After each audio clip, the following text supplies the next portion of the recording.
Good afternoon. I'm still getting people following me right now. Very happy for this.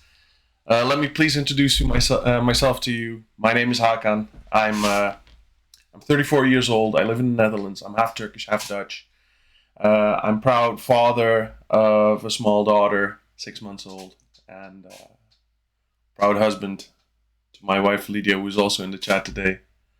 This is my first stream. First episode in many to come. A little background information about me. I am a chemist. I did my bachelor in chemistry and master in organic chemistry 4 years ago. In March 2019, we moved to the Netherlands where I started working. I've been working as a chemist and now as an advisor for 1.5 years. But I changed my mind on what I wanted to become in the future. I don't want to stay a chemist. I want to do something else. So I decided to start to learn how to code. But I need to still work. I need to still make money for my family. So I need to still continue doing whatever I do full time. But still, I want to learn how to code. So that's how this stream came to be. I decided that I wanted to start the stream. I decided that I wanted to do collabs with people that know how to code once a week, maybe twice, maybe 3 times a week in the future, but now for once a week. So yeah, that's how this all started. Quickly about the channel. The aim is, of course, to... Was that a... That's Alpaca. That's the big toy of my little daughter, but it's too big for her, so now it's here as stream decorations. About the channel, quickly. The aim of this channel is for, of course, me to learn how to code by getting people to collab with me, teach me how it works, create a community as well. People that want to teach each other. People that want to teach me, that want to teach other people. So we also have a Discord. I'll just put a link here where you can find all my links to everything. Go join the Discord if you haven't already. I want to create a community where people that are heroes in coding will teach zeros in coding how to learn how to code, how they can code, maybe find their next calling. So that's why this Discord has been set up. That's why this stream has been set up. I'll be learning, but I'll be teaching it at the same time as well. That's the whole thing. We'll be starting really, really, really basic. Like, what's the internet? What's computer language? And slowly and gradually we'll start to build up our knowledge on coding. First with HTML, then we'll do CSS, and then we'll go over to JavaScript. Maybe after that we'll start building our own website together on stream. So I want to do everything on stream. I want this to be a recording of everything from zero to hero, where everyone will see my experiences. I'll be also uploading these videos to YouTube to also reach people on different platforms that don't visit Twitch, for instance. So that's the whole purpose. That's what I want to do. I've been working for 2 weeks now trying to set up a perfect stream. Let's be honest. Perfect stream will only figure out what's perfect once we start making mistakes on stream as well. So if anything goes wrong, please inform me in the chat. I'll be looking at the chat all the time, and we'll try to fix it on the go as well. So yeah, I think that's a good about me, about the stream, and about all the mistakes that I'm going to make. So I want to start off by telling you how I started, what I decided that would be the best start. I found, people that were, during my preparations for these streams, people were sending me links, of course, on where to go, where to start learning, etc. One of these things was this computer science course from the Harvard University. This is going to be one of the main resources that we're going to use especially during this stream. So today's stream, we'll be watching a video together. That's a video from this course. This course is a free course.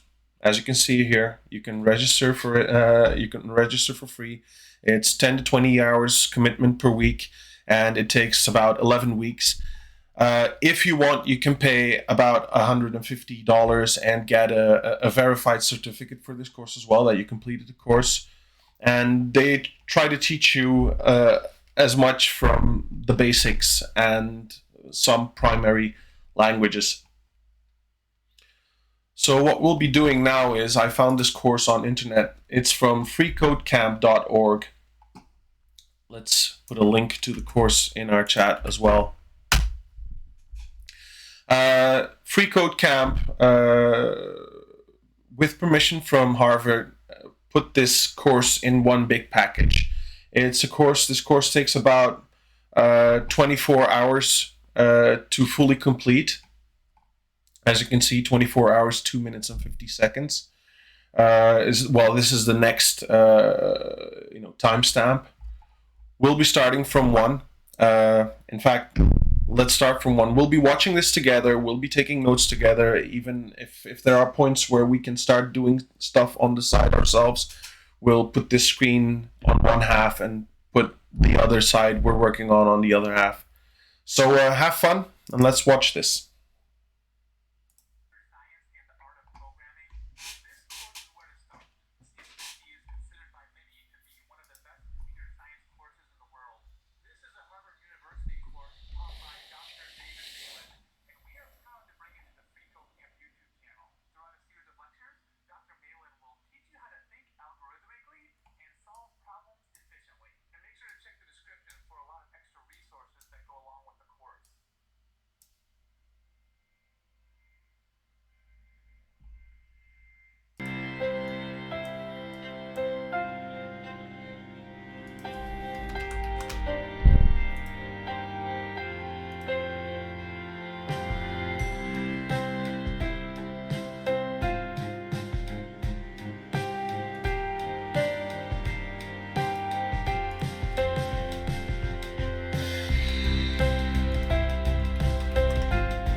The course is free. I think there are registration dates, but the course itself is free. You can get a certificate for $149. So you can get a real certificate. Oh wow! You plan together in real time. That's premium for you. All right, this is CS50, Harvard University's Introduction to the Intellectual Enterprises of Computer Science and the Art of Programming, back here on campus in beautiful Sanders Theater for the first time in quite a while. So welcome to the class. My name is David May. Okay.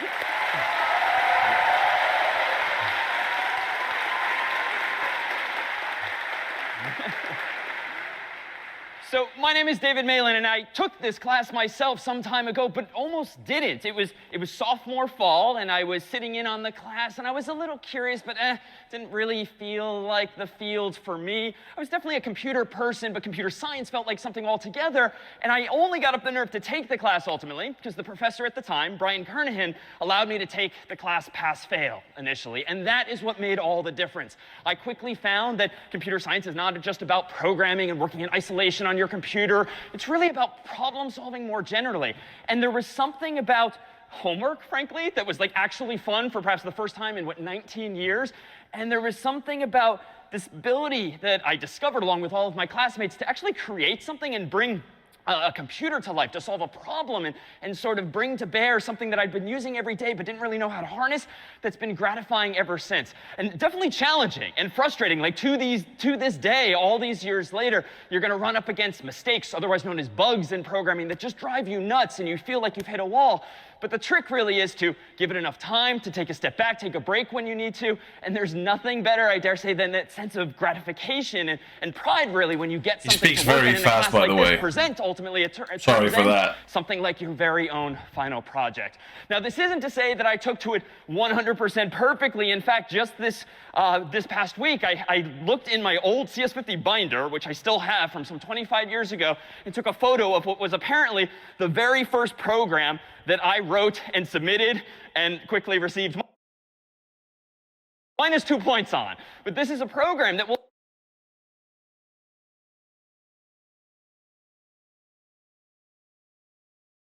Sorry. So for any coders among us, like Hack he made a mistake probably in this code, and he got a -2 for that. Maybe you can figure out what it was. But his professor writes in the bottom, I think he writes something about the mistake. in the coming days that does something quite simply like print hello CS. -2 for hello, point out, not of make. Tolga? Any feedback on this?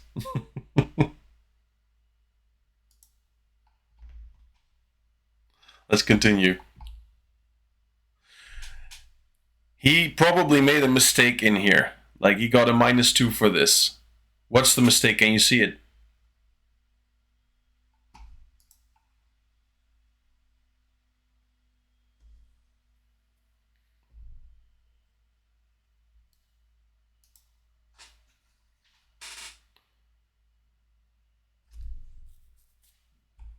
You can. No problems. Maybe he'll say it himself in a while. CS50, in this case, to the screen. And to be fair, I technically hadn't really followed the directions, which is why I lost those couple of points. But if you just look at this, especially if you've never programmed before, you might have heard about programming languages, but you've never typed something like this out, undoubtedly it's going to look cryptic.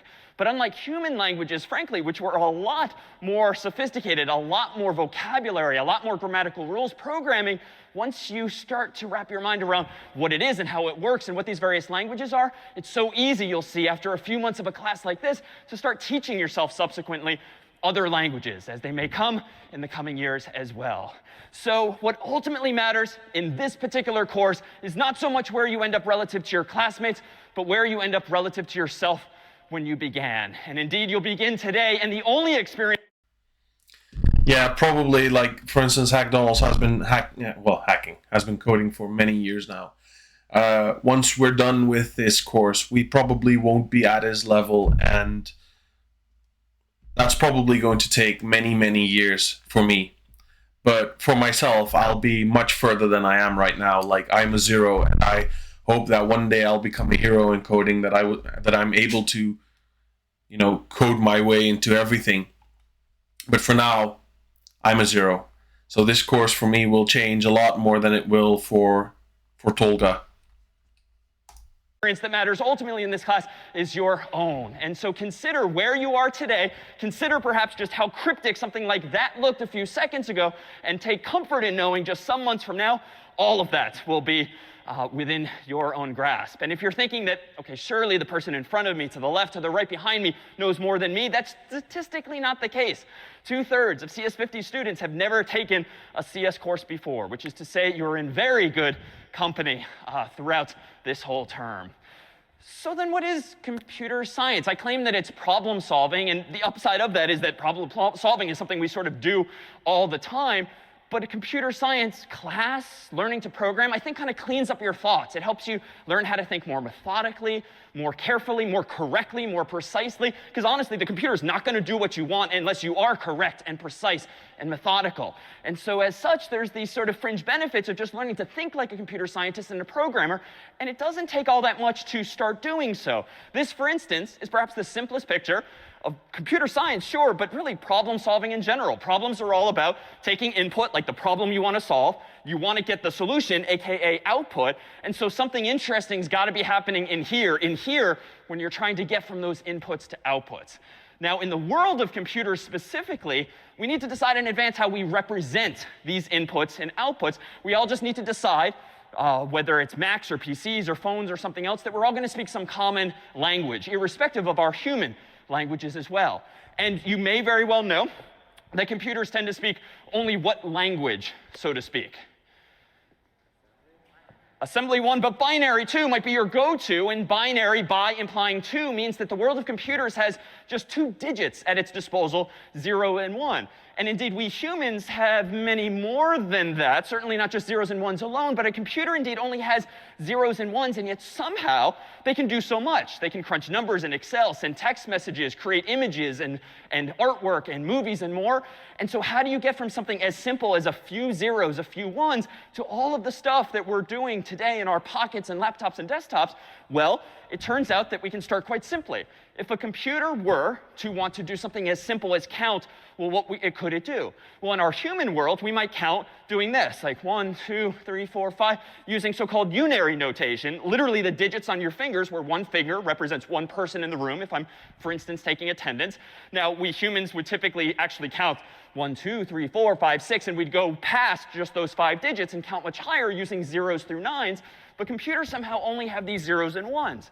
So if a computer only somehow speaks binary, zeros and ones, how does it even count past the number 1? Well, here are 3 zeros, of course. And if you translate this number in binary, 0, 0, 0, to a more familiar number in decimal, we would just call this 0. Enough said. If we were to represent with a computer the number 1, it would actually be 0, 0, 1, which, not surprisingly, is exactly the same as we might do in our human world, but we might not bother writing out the 2 zeros at the beginning. But a computer now, if it wants to count as high as 2, it doesn't have the digit 2, and so it has to use a different pattern of zeros and ones, and that happens to be 0, 1, 0. So this is not 10 with a 0 in front of it. It's indeed 0, 1, 0 in the context of binary, and if we want to count higher now than 2, we're going to have to tweak these zeros and ones further to get 3. And then if we want 4, or 5, or 6, or 7, we're just kind of toggling these zeros and ones, aka bits for binary digits, that represent, via these different patterns, different numbers that you and I, as humans, know, of course, as the so-called decimal system, 0 through 9, dec implying 10 digits, those zeros through 9. So why that particular pattern?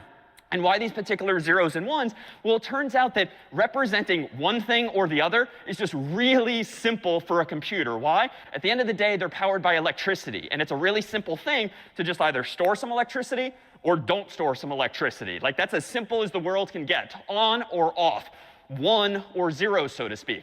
So in fact, inside of a computer, a phone, anything these days that's electronic pretty much, is some number of switches, otherwise known as transistors. And they're tiny. You've got thousands, millions of them in your Mac or PC or phone these days. And these are just tiny little switches that can get turned on and off. And by turning those things on and off in patterns, a computer can count from 0 on up to 7. So basically, the ones and zeros he's talking about, this works with the switches. So when a switch is on, it's a 1. If the switch is off, it's a 0. That's where all these chips are made for. They contain switches. Well, maybe not physically. Well, maybe physically. I don't know. I'm not that deep into the technology itself. But these switches, they go on and off, and they go on and off really quickly. And in the end, you end up with code. And even higher than that. And so these switches, really, you can think of being as like switches like this. Let me just borrow one of our little stage lights here. Here's a light bulb. By the way, someone will ask, I've watched this video, the first session, the first lesson. Someone will ask during this first lesson whether or not the lights at the podium, if they mean something. Because if you look at them, not all of them are burning, not all of them are on, and not all of them are off. So some are on, some are off. I think there is a hidden message. Maybe they will tell what it is down the line somewhere, but look closely. You'll see what I'm talking about. It's currently off. And so I could just think of this as representing, in my laptop, a transistor, a switch representing 0. But if I allow some electricity to flow, now I, in fact, have a 1. Well, how do I count higher than 1? I, of course, need another light bulb. So let me grab another one here. And if I put it in that same kind of pattern, I don't want to just do this. That's sort of the old finger counting way of unary, just 1, 2. I want to actually take into account the pattern of these things being on and off. So if this was 1 a moment ago. See, these lights aren't broken. They aren't broken. They are switched off on purpose because he's switching them on now. So there's a code in this whole line. There's something written. Maybe they wrote hello. Maybe they wrote CS50. Something is written here. What I think I did earlier was I turned it off and let the next one over be on, aka 0, 1, 0. And let me get us a third bit, if you will, and that feels like enough. Here is that same pattern now, starting at the beginning with 3. So here is 0, 0, 0. Here is 0, 0, 1. Here is 0, 1, 0, aka in our human world of decimal, 2. And then we could, of course, keep counting further. This now would be 3, and dot, dot, dot. If this other bulb now goes on, and that switch is turned, and all 3 stay on, this again was what number? OK, so 7. So it's just as simple, relatively, as that, if you will. But how is it that these patterns came to be? Well, these patterns actually follow something very familiar. You and I don't really think about it at this level anymore, because we've probably been doing math and numbers since grade school or whatnot. But if we consider something in decimal, like the number 123, I immediately jump to that. This looks like 123 in decimal. But why? It's really just 3 symbols, a 1, a 2 with a bit of curve, a 3 with a couple of curves that you and I now instinctively just assign meaning to. But if we do rewind a few years, that is 123 because you're assigning meaning to each of these columns. The 3 is in the so-called ones place. The 2 is in the so-called tens place. And the 1 is in the so-called hundreds place. And then the math ensues quickly in your head. This is technically 100 times 1 plus 10 times 2 plus 1 times 3, aka 100 plus 20 plus 3. And there we get the sort of mathematical notion we know as 123. Well, nicely enough, in binary, it's actually the same thing. It's just these columns mean a little something different. If you use 3 digits in decimal, and you have the ones place, the tens place, and the hundreds place, well, why was that 1, 10, and 100? They're technically just powers of 10. So 10 to the 0, 10 to the 1, 10 to the 2. Why 10? Decimal system, dec, meaning 10. You have 8 and 10 digits, 0 through 9. In the binary system, if you're going to use 3 digits, just change the bases if you're using only zeros and ones. So now it's powers of 2. 2 to the 0, 2 to the 1, 2 to the 2, aka 1 and 2 and 4, respectively. And if you keep going, it's going to be 8's column, 16's column, 32, 64, and so forth. So why did we get these patterns that we did? Here's your 0, 0, 0, because it's 4 times 0, 2 times 0, 1 times 0, obviously 0. This is why we got the decimal number 1 in binary. This is why we got the number 2 in binary, because it's 4 times 0 plus 2 times 1 plus 1 times 0. And now 3, and now 4, and now 5, and now 6, and now 7. And of course, if you wanted to count as high as 8, to be clear, like, what do you have to do? What does a computer need to do to count even higher than 7? Add a bit, add another light bulb, another switch. And indeed, computers have standardized just how many zeros and ones or bits or switches they throw at these kinds of problems. And in fact, so if you would want to write down 10, you would probably need to write down something like this.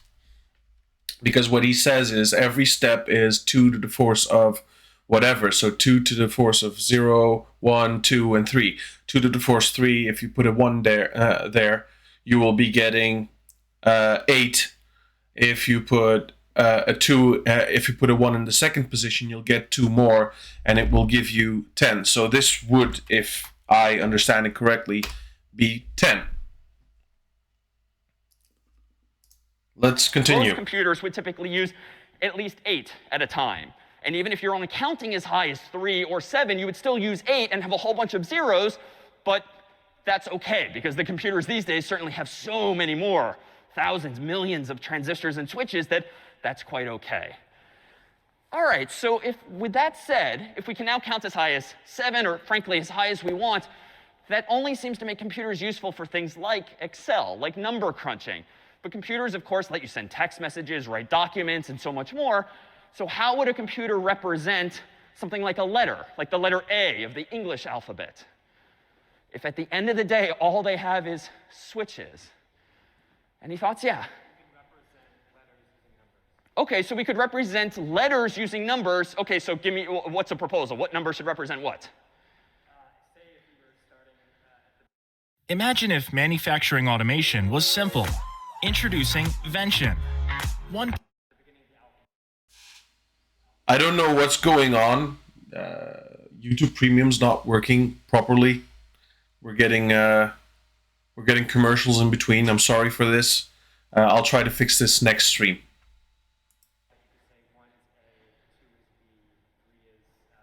Perfect. Yeah, we just all have to agree somehow that one number is going to represent one letter. So 1 is A, 2 is B, 3 is C, Z is 26, and so forth. Maybe we can even take into account uppercase and lowercase. We just have to agree and sort of write it down in some global standard. And humans indeed did just that. They didn't use 1, 2, 3. Turns out they started a little higher up. Capital A has been standardized as the number 65. And capital B has been standardized as the number 66. And you can kind of imagine how it goes up from there. And that's because whatever you're representing ultimately can only be stored at the end of the day as zeros and ones. And so some humans in a room before decided that capital A shall be 65, or really this pattern of zeros and ones inside of every computer in the world. 0, 1, 0, 0. 0, 0, 0, 1. So if that pattern of zeros and ones ever appears in a computer, it might be interpreted then as indeed a capital letter A, 8 of those bits at a time. But I worry, just to be clear, we might have now created a problem. It might seem, if I play this naively, that, OK, how do I now actually do math with the number 65, if now Excel displays 65 as an A, let alone B's and C's? So how might a computer do as you've proposed, have this mapping from numbers to letters, but still support numbers? It feels like we've given something up. Yeah? By having a prefix? OK, so we could perhaps have some kind of prefix, like some pattern of zeros and ones. I like this, that indicates to the computer, here comes another pattern that represents a letter. Here comes another pattern that represents a number or a letter. So not bad. I like that. Other thoughts? How might a computer distinguish these two? Yeah?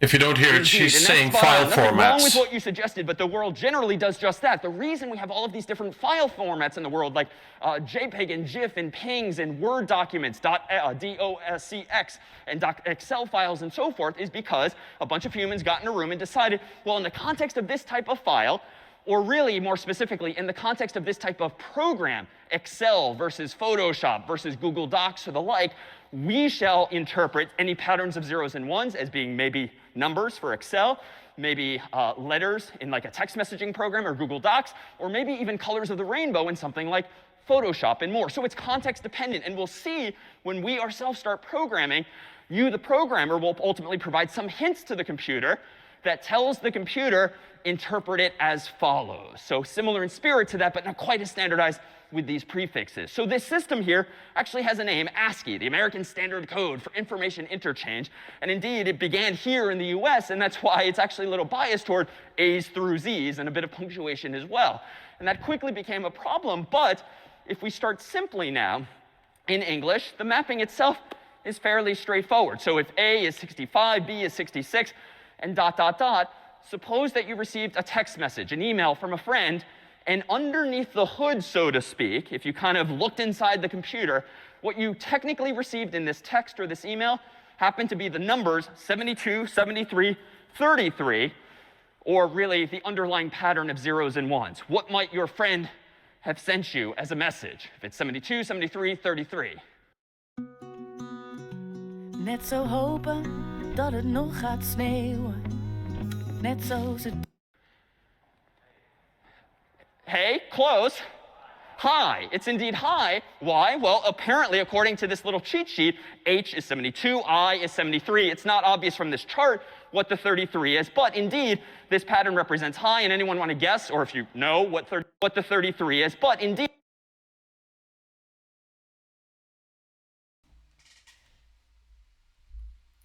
Let's do something. Sorry, I went out of it.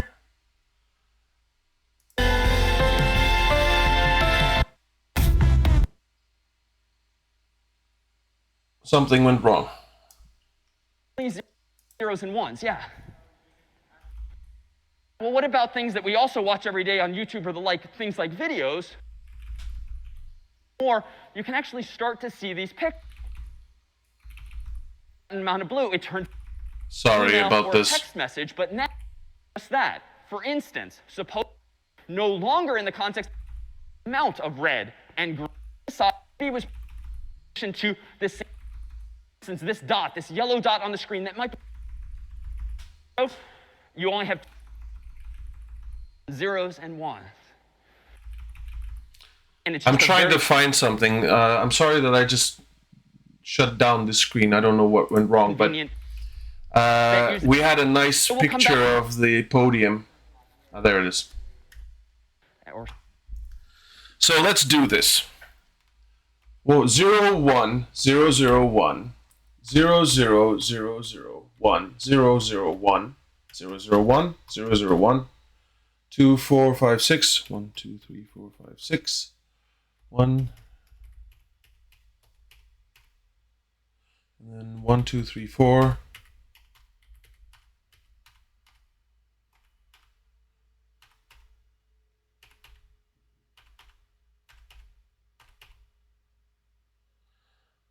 Two, 4, 6, 8, 10, 14, 16. 2, 4, 6, 8, 10, 14, 16. So if someone wants to look what this means, I think I just wrote down whatever is written on that podium. It's in the chat. And then let's continue with the video.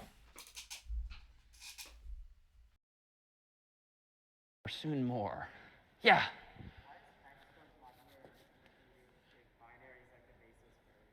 And sorry, why is what so popular? Yeah, so we'll come back to this in a few weeks. In fact, there are other ways to represent numbers. Binary is one, decimal is another, unary is another, and hexadecimal is yet a fourth that uses 16 total digits, literally 0 through 9, plus A, B, C, D, E, F. And somehow you can similarly count even higher with those. We'll see in a few weeks why this is compelling, but hexadecimal, long story short, uses 4 bits per digit. And so 4 bits, if you have 2 digits in hex, that gives you 8, and it's just a very convenient unit of measure. And it's also human convention in the world of like files and other things, but we'll come back to that soon. Other questions? Do the lights on the stage supposedly say anything? Well, if... There's your question. That's the question that I was talking about, but we already took note of whatever is written on the stage. So if someone can run, I don't know what, a binary translator and check what those numbers mean, and maybe if I missed one, just tell me if I missed one so we can go back and check this again. But this is what you see here in the chat is what's written on the stage. So go do a binary translator, please. If we had thought in advance to use maybe 64 light bulbs, that would seem to give us 8 total bytes on stage. 8 times 8 giving us just that? Maybe. Good question. Other questions on zeros and ones? It's a little bright in here. No? Oh, yes? Where everyone's pointing somewhere specific. There we go. Sorry. Very bright in this corner.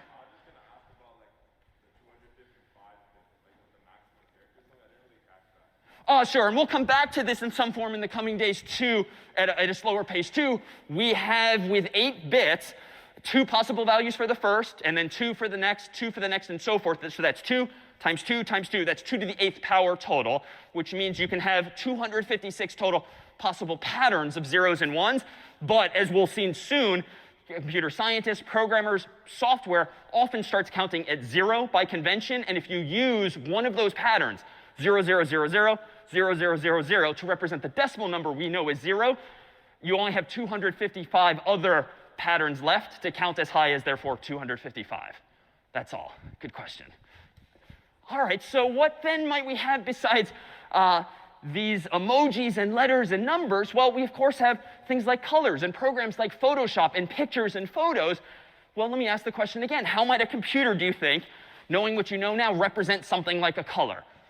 Like, what are our options if all we've got are zeros and ones? RGB values. Yeah. RGB, when RGB indeed is this acronym that represents some amount of red and some amount of green and blue. And indeed, computers can represent colors by just doing that. Remembering, for instance, this dot, this yellow dot on the screen that might be part of any of those emojis these days.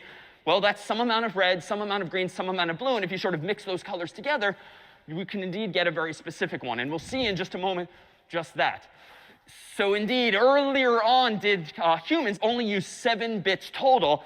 And it was only once they decided, well, let's add an 8th bit, that they got extended ASCII. And that was initially, in part, a solution to this same problem of not having enough room, if you will, in those patterns of zeros and ones to represent all of the characters that you might want. But even that wasn't enough. And that's why we've now gone up to 16 and 32 and long past 7. So if we come back now to this one particular color, RGB was proposed as a scheme, but how might this work? Well, consider, for instance, this. If we do indeed decide as a group to represent any color of the rainbow with some mixture of some red, some green, and some blue, we have to decide how to represent the amount of red and green and blue. Well, it turns out if all we have are zeros and ones, ergo numbers, let's do just that. For instance, suppose a computer we're using these 3 numbers, 72, 73, 33, no longer in the context of an email or a text message, but now in the context of something like Photoshop, a program for editing and creating graphical files. Maybe this first number could be interpreted as representing some amount of red, green, and blue, respectively. And that's exactly what happens. You can think of the first digit as red, second as green, third as blue. And so ultimately, when you combine that amount of red, that amount of green, that amount of blue, it turns out it's going to resemble this shade of yellow. And indeed, you can come up with numbers between 0 and 255 for each of those colors to mix any other color that you might want. And you can actually see this in practice. Even though our screens, admittedly, are getting really good on our phones and laptops such that you barely see the dots, they are there. You might have heard the term pixel before. Pixel is just a dot on the screen. And you've got thousands, millions of them these days, horizontally and vertically. And if I take even this emoji, which again happens to be one company's interpretation of face with medical mask, and zoom in a bit, maybe zoom in a bit more, you can actually start to see these pixels. Things get pixelated because what you're seeing is each of the individual dots that compose this particular image. And you can see, by the way, that this this course was given in the past 2 to 3 years because this is in the height of Corona. He has his mask on, and the emoji with the mask is a hype, so he's using that. So this is a very fresh course. The information they're giving here is probably also as fresh. And apparently, each of these individual dots are probably using 24 bits. 8 bits for red, 8 bits for green, 8 bits for blue in some pattern. And this program, or some other like Photoshop, is interpreting one pattern as white or yellow or black or some brown in between. And so if you look sort of awkwardly but up close to your phone or your laptop or maybe your TV, you can see exactly this too. All right, well, what about things that we also watch every day on YouTube or the like, things like videos? How would a computer, knowing what we know now, represent something like a video? How might you represent a video using only zeros and ones? Yeah.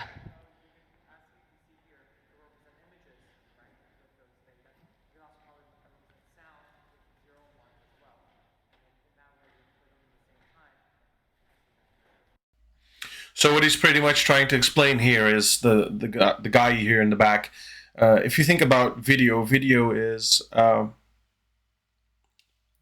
pictures stacked after each other. So a video is made up of maybe thousands, millions, whatever how many pictures, and each picture you can translate into RGB. Then you just add them after each other. And audio, you can again take something else. So it's pretty much taking sources of files of information and just putting them together to form a video with audio. Yeah, exactly. And to summarize, what video really adds is just some notion of time. It's not just one image. It's not just one letter or number. It's presumably some kind of sequence because time is passing. And so with a whole bunch of images, maybe 24, maybe 30 per second, if you fly them by the human's eyes, we can interpret them using our eyes and brain that there is now movement and therefore video. And similarly with audio or music, if we just came up with some convention for representing those same notes on a musical instrument, could we have the computer synthesize them too? And this might be actually pretty familiar. Let me pull up a quick video here, which happens to be an old school version of this same idea. You might remember from childhood.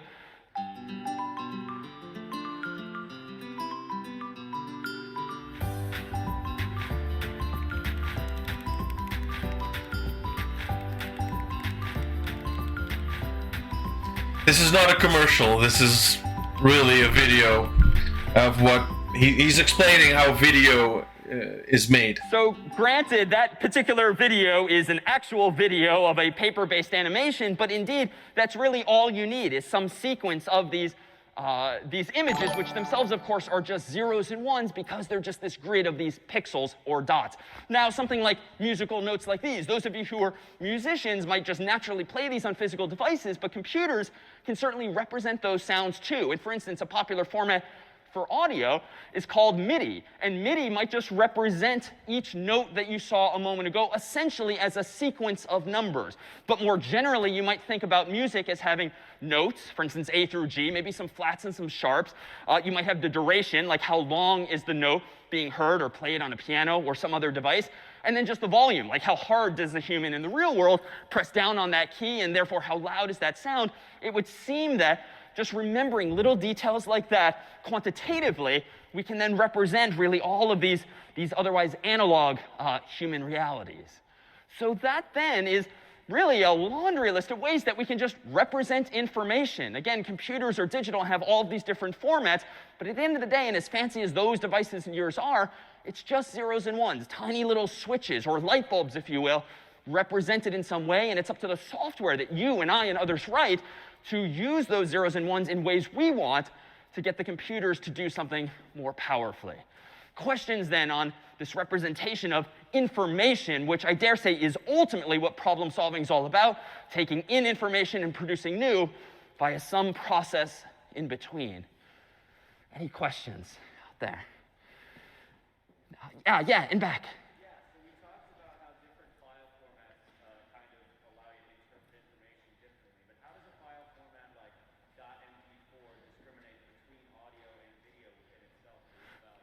So I don't know if you heard it, but what he was saying, what he was asking is, so we spoke about all file formats indicating what the code, what the binary code means, knowing what to translate it to. But how does MP4, because MP4 is both sound and video, how does that know if it's sound or video? a really good question. There are many other file formats out there. You allude to MP4 for video, and more generally, these are these things called codecs and containers. It's not quite as simple when using larger files, for instance, in more modern formats, that a video is just a sequence of images. For instance, why? If you stored that many images for like a Hollywood movie, like 24 or 30 of them per second, that's a huge number of images. And if you've ever taken photos on your phone, you might know how many megabytes or larger even individual photographs might be. So humans have developed over the years fancier software that uses much more math to represent the same information more minimally, just using somehow shorter patterns of zeros and ones than our most simplistic representation here. And they use what might be called compression. If you've ever used a zip file or something else, somehow your computer is using fewer zeros and ones to represent the same amount of information, ideally without losing any information. And in the world of multimedia, which we'll touch on a little bit in a few weeks, there are both lossy and lossless formats out there. Lossless means you lose no information whatsoever, but more commonly, as you're alluding to one, is lossy compression, L-O-S-S-Y, where you're actually throwing away some amount of quality, you're getting some amount of pixelation that might not look perfect to the human, but heck, it's a lot cheaper and a lot easier to distribute. And in the world of multimedia, you have containers like QuickTime and other MPEG containers that can combine different formats of video, different formats of audio in one file. But there, too, do designers have discretion. So more in a few weeks, too. Other questions then on information here as well. Yeah?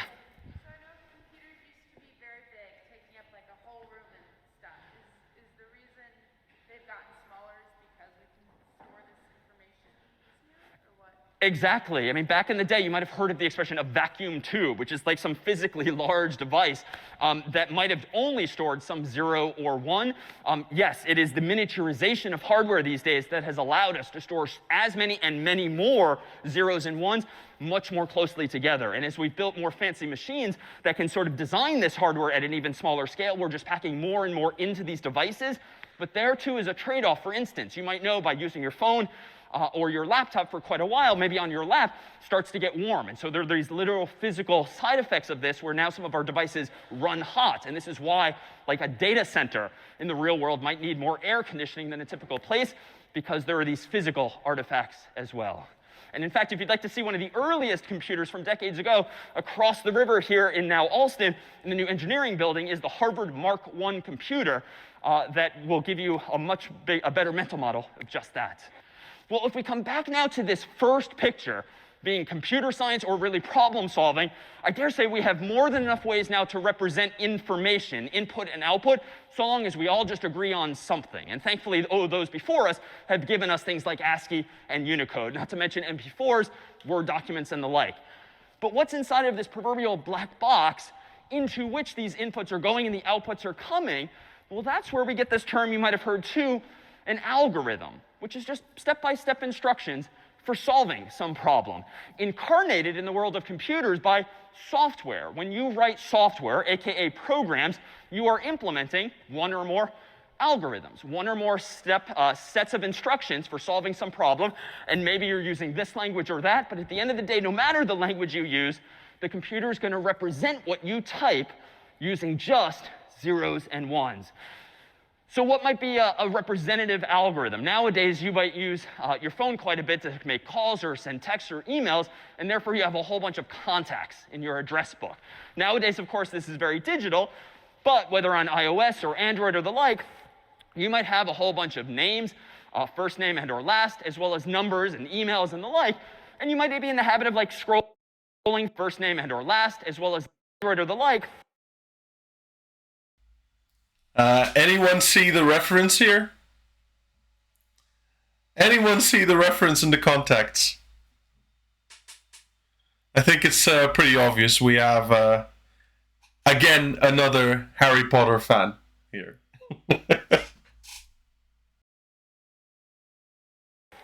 You might have a whole bunch of names, first name and or last, as well as numbers and emails and the like. And you might be in the habit of like scrolling through on your phone all of those names to find the person you want to call. It's probably sorted alphabetically by first name or last name, A through Z, or some other symbol. And this is frankly quite the same as we used to do, back in my day of CS50, when we just used a physical book. And this physical book might be... Oh, this part, I really, really love this part. It hurts my feelings because we've used Yellow Pages in the past as well. So, yes, welcome, Frankly Gamer. Yes, I'm new to coding. In fact, I'm a zero, and the goal of this stream and the streams to come is for me to learn how to code. And in the meanwhile, record this for other people as well, so people can also learn something. You're just a graduated software developer. Well, I'm very happy that you're here. Stay around because let me quickly do a quick recap about me, about the channel, and about what I'm planning to do for the people that just joined. I'm Hakan. I'm 34 years old. I'm a chemist. Yes, I'm going to talk about that now, frankly. I'm a chemist myself. I did a bachelor and a master in chemistry and organic chemistry. I live in the Netherlands now. I'm a little bit fed up of the whole chemistry part. Let's just be honest. My job is I'm a chemical safety and service advisor. I drive a lot with my car, go to customers and train them in chemical safety, in safe handling of chemical hazardous substances. You too. Well, hey, perfect. Uh, our company has a database that provides assistance in laws and regulation, because there's many laws and regulations in Europe that companies that use chemicals have to you know have to be compliant to. So our company does that. I'm a lot on the road. I have a daughter of 6 months old. I'm seeing her, yes, but I'm away a lot, and I'm a little bit fed up of this. Computers and coding and everything is something that I've always loved to do. Well, coding I never knew, but I really loved coding. I loved watching it, and at some point I just it clicked. I wanted to make a switch. I wanted to become a coder. I don't have the time to follow a course like in real time during the week or something, because I still need to work. I still need to bring money to the table for my family, to survive.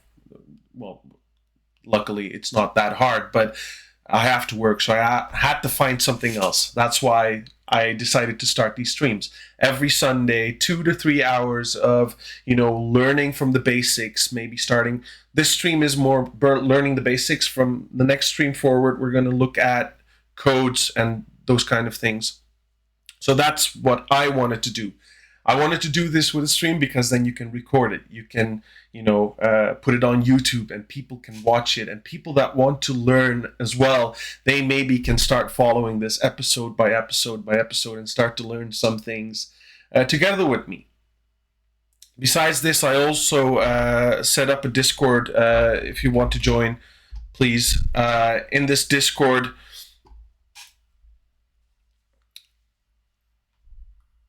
your motivation is here in which sense?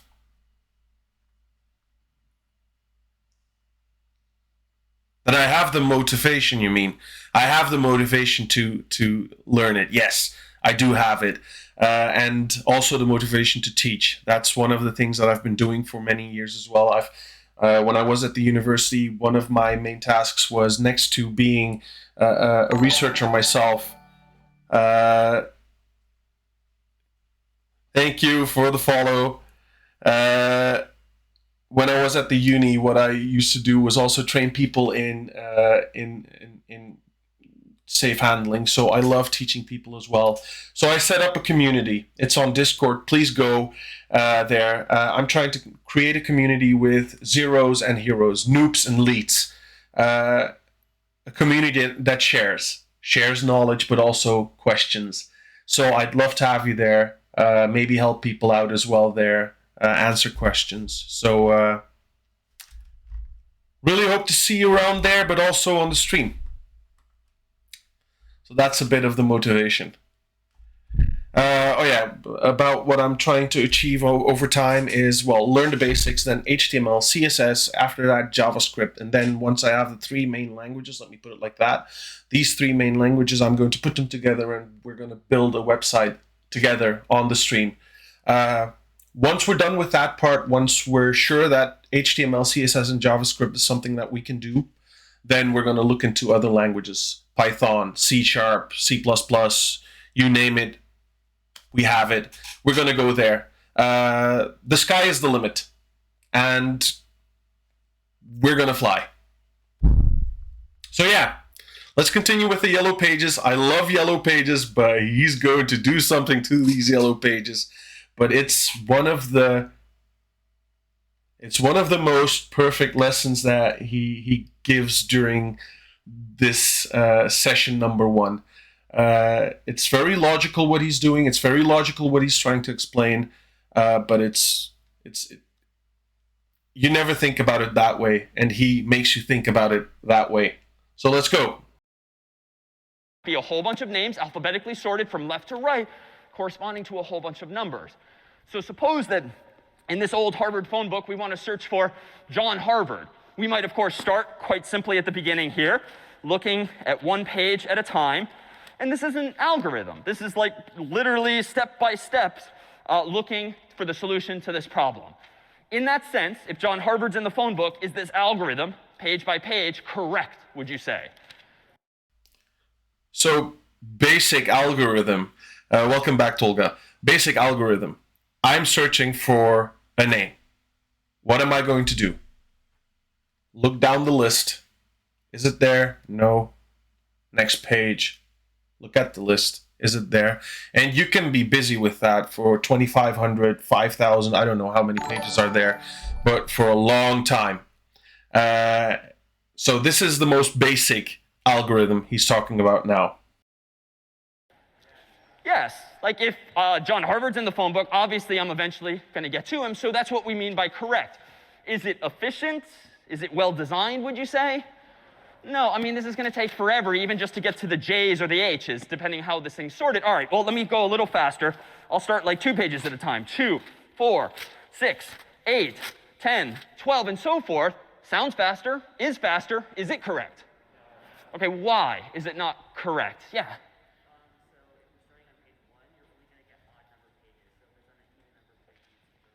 Exactly. If I start on an odd number of pages and I'm going 2 at a time, I might miss pages in between. And if I therefore conclude when I get to the back of the book there was no John Harvard, I might have just erred. This would be, again, one of these bugs. But if I try a little harder, I feel like there's a solution. We don't have to completely throw out this algorithm. I think we can probably go roughly twice as fast still. But what should we do instead to fix this? Yeah, I'm back.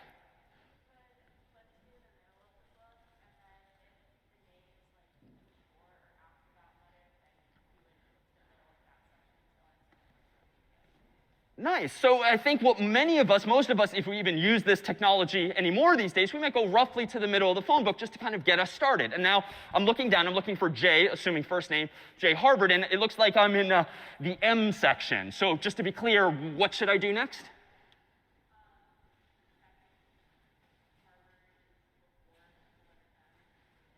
OK, and presumably it is. John Harvard would be to the left of this. So here's an opportunity to figuratively and literally tear this particular problem in half, throw half of the problem away. It's actually pretty easy if you just do it that way. The hard way is this way. But I've now just decreased the size of this problem really in half. So if I started with like 1,000 pages of phone numbers and names, now I'm down to 500. And already, we haven't found John Harvard, but that's a big bite out of this problem. And I do think it's correct, because if J is to the left of M, of course, he's definitely not going to be over there. And I think if I repeat this, again, dividing and conquering, if you will, here I might have gone a little too far. Now I'm in like the E section. So let me tear the problem in half again, throw another 250 pages away, and again repeat, dividing and conquering until finally, presumably, I end up with just one page of a phone book on which John Harvard's name either is or is not. But because of the algorithm you propose step by step, I know that he's not in anything I discarded. So dramatic as that might have been made out to be, it's actually just harnessing pretty good human intuition. Indeed, this is what programming's all about too. It's not about learning a completely new world, but really just how to harness intuition and ideas that you might already have and take naturally, but learning how to express them now more succinctly, more precisely, and using things called programming languages. Why is an algorithm like that, if I found John Harvard, better than ultimately just doing the first one or even the second and maybe doubling back to check those even pages? Well, let's just look at a little chart here. Again, we don't have to get into the nuances of numbers, but if you've got like a chart here, XY plot, on the x-axis here I claim is the size of the problem. So measured in the numbers of pages in the phone book. So the farther you go out here, the more pages are in the phone book. And here we have time to solve on the y-axis. So the higher you go up, the more time it's going to be taking to solve that particular problem. So let's just arbitrarily say that the first algorithm, involving like n pages, might be represented graphically like this. No matter the slope, it's a straight line, because there's presumably a one-to-one relationship between numbers of pages and number of seconds, or number of. If you think about it logically, if you have 100 pages with each 100 names on it, you'll be scanning 100 pages front and back. for this name. So 100 pages isn't that much, but the time that you need to solve this problem is significant, because we're talking about, if we're talking about 100 pages front and back, that's 200 if you want to say it like that, with 100 names each. We're talking about 20,000 names that you need to scan. And there's probably 2 or 3 more John Harvards in there, which you need to be sure that it's not them. So for the 100 pages, which doesn't seem that much, it's still a significant time that you need to spend on trying to find a name. Page turns. Why? If the phone company adds another page next year because some new people move to town, that's going to require 1 additional page for me, 1 to 1. If, though, we use the second algorithm, flawed though it was, unless we double back a little bit to fix someone being in between, that's too going to be a straight line, but it's going to be a different slope, because now there's a 2 to 1 or a 1 to 2 relationship, because I'm going 2 pages at a time. So if the phone company adds another page, that's going to take me only, or another 2 pages, that's still only just 1 more step. And you can see the difference if I kind of draw this. If this is the phone book in question, this number of pages, it might take this many seconds on the yellow line to represent or to solve, to find someone like John Harvard. But of course, on the first algorithm, the red line, it's literally going to take twice as many steps. And what do the n's here mean? N is the go-to variable for a computer scientist or programmer, just generically representing a number. So if the number of pages in the phone book is n, the number of steps the second algorithm would have taken would be, in the worst case, n over 2. Half as many, because you're going twice as fast. But the third algorithm, actually, if you recall, your logarithms looks a little something like this. There's a fundamentally different relationship between the size of the problem and the amount of time required to solve it that technically is log-based 2 of n, but it's really the shape that's different. And the implication there is that if, for instance, Cambridge and Alston, 2 different towns here in Massachusetts, merge next year, and there's just 1 phone book that's twice as big, no big deal for that third and final algorithm. Why? You just tear the problem 1 more time in half, taking 1 more byte, that's it. Not another 1,000 bytes just to get to the solution. And put another way, you could walk out way, way, way out here to a much bigger phone book, and ultimately, that green line is barely going to have budged. So this then is just a way of now formalizing and thinking about what the performance or quality of these algorithms might be. And before we now make one more formalization of the algorithm itself, any questions then on this notion of efficiency or now performance of ideas? Yeah. A lot of phone books over the years, and if you or your parents have any more still somewhere, we could definitely use them because they're hard to find. Other questions? But thanks. Other questions here too? No. Oh, was that a murmur? Yes, over here. Sorry, say again? Oh, yeah, hopefully, and then we could, then we'd have a little something more to use here.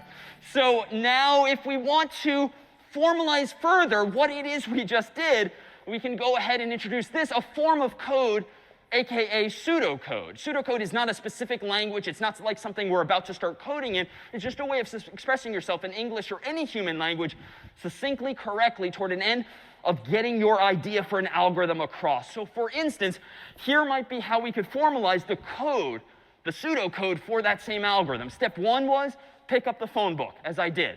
Step 2 might be open to the middle of the phone book, as you proposed that we do first. Step 3 was probably to look down at the page, as I did. And step 4 gets a little more interesting, because I had to quickly make a decision and ask myself a question. If person is on page, then I should probably just go ahead and call that person.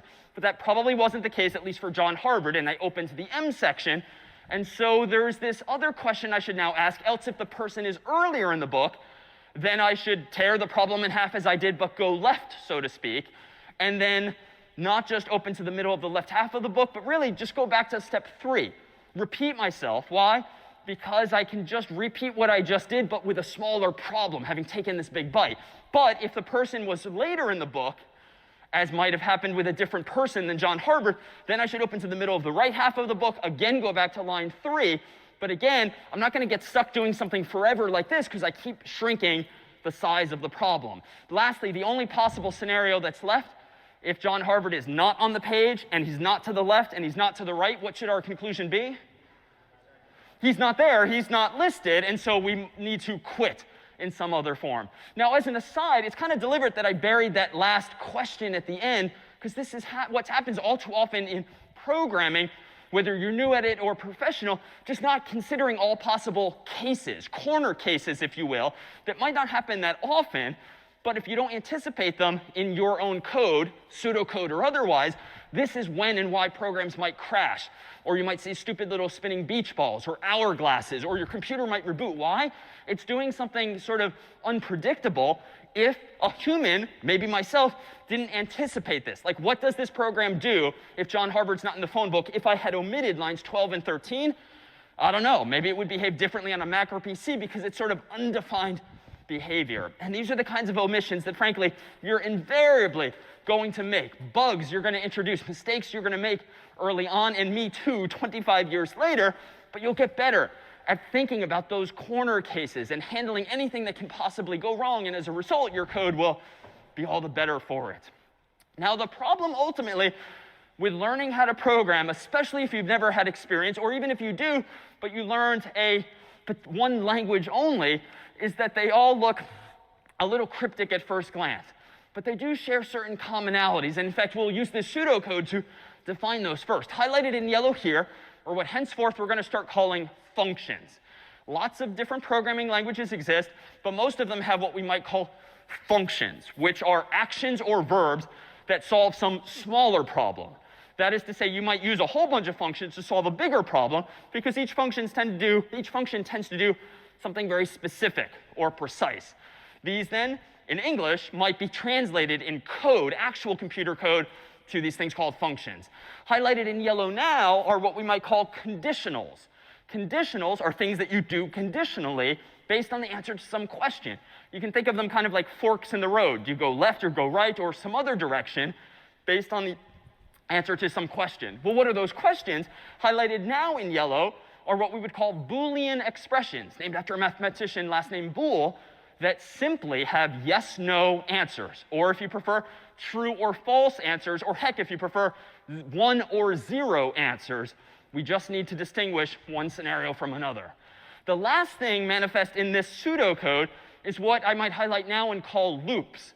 Some kind of cycle, some kind of directive that tells us to do something again and again, so that I don't need a 1,000-line program to search a 1,000-page phone book. I can get away with a 13-line program, but sort of repeat myself inherently in order to solve some problem until I get to that last step. So this then is what we might call pseudocode. And indeed, there are other characteristics of programs that we'll touch on before long, things like arguments and return values, variables, and more.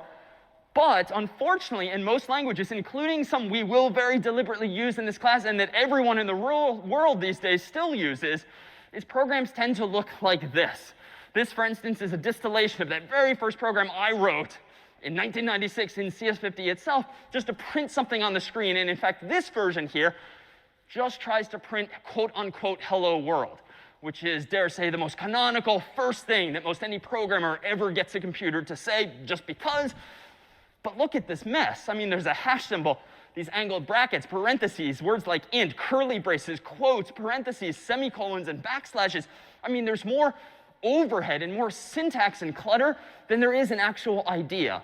Now, that's not to say that you won't be able to understand this before long, because honestly, there's not that many patterns. Indeed, programming languages have typically a much smaller vocabulary than any actual human language, but at first, it might indeed look quite cryptic. But you can perhaps infer, I have no idea what these other lines do yet, but hello world is presumably, quote unquote, what will be printed on the screen. But what we'll do today, after a short break, and set the stage for next week, is introduce these exact same ideas in just a bit using Scratch, something that you yourselves might have used when you're quite younger, but without the same vocabulary applied to those ideas. And the upside of what we'll soon do using Scratch, this graphical programming language from our friends down the road at MIT, it'll let us today start to drag and drop things that look like puzzle pieces that interlock together if it makes logical sense to do so, but without the distraction of hashes, parentheses, curly braces, angled brackets, semicolons, and things that are quite beside the point. But for now, let's go ahead and take a 10-minute break here, and when we resume, we will start programming. So this on the screen is a language called C, something that we'll dive into next week. And thankfully, this now on the screen is another language called Python that we'll also take a look at in a few weeks before long, along with other languages along the way. Today, though, and for this first week, week 0, so to speak, we use Scratch because, again, it will allow us to explore some of those programming fundamentals that will be in C. So what I'm going to do in a minute is I'm going to check whether or not I can start up Scratch for myself on my second screen. I'm going to try to do a little bit of Scratch myself. Scratch is, by the way, a program MIT wrote. So this is a Harvard class. They're using a program by MIT. Thank you, XX. But yeah, so he's going to start using Scratch, and what Scratch is, very simply, it's coding for children, but very beautiful and very easy. It helped a lot. Well, that's great news because I'm going to follow this and do this also on the channel so people can watch with me together and learn together. So I'm very happy that you took it and you completed it and it helped you a lot. Well, yeah, I have a daughter, 6 months old. I said before, I want her to learn coding as well. Maybe she'll use it in her life. Maybe she'll never do coding. I don't know. But I want her to, learn how to code. And I want her to start with Scratch as well. So, XX, thank you. Very good news that it helps. Means we're doing a great start. Now let's look whether or not we can bring these two pages somehow together. Let me quickly check.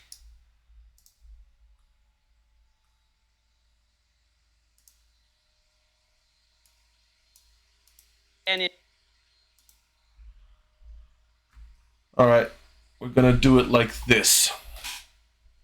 Let's go back to this screen.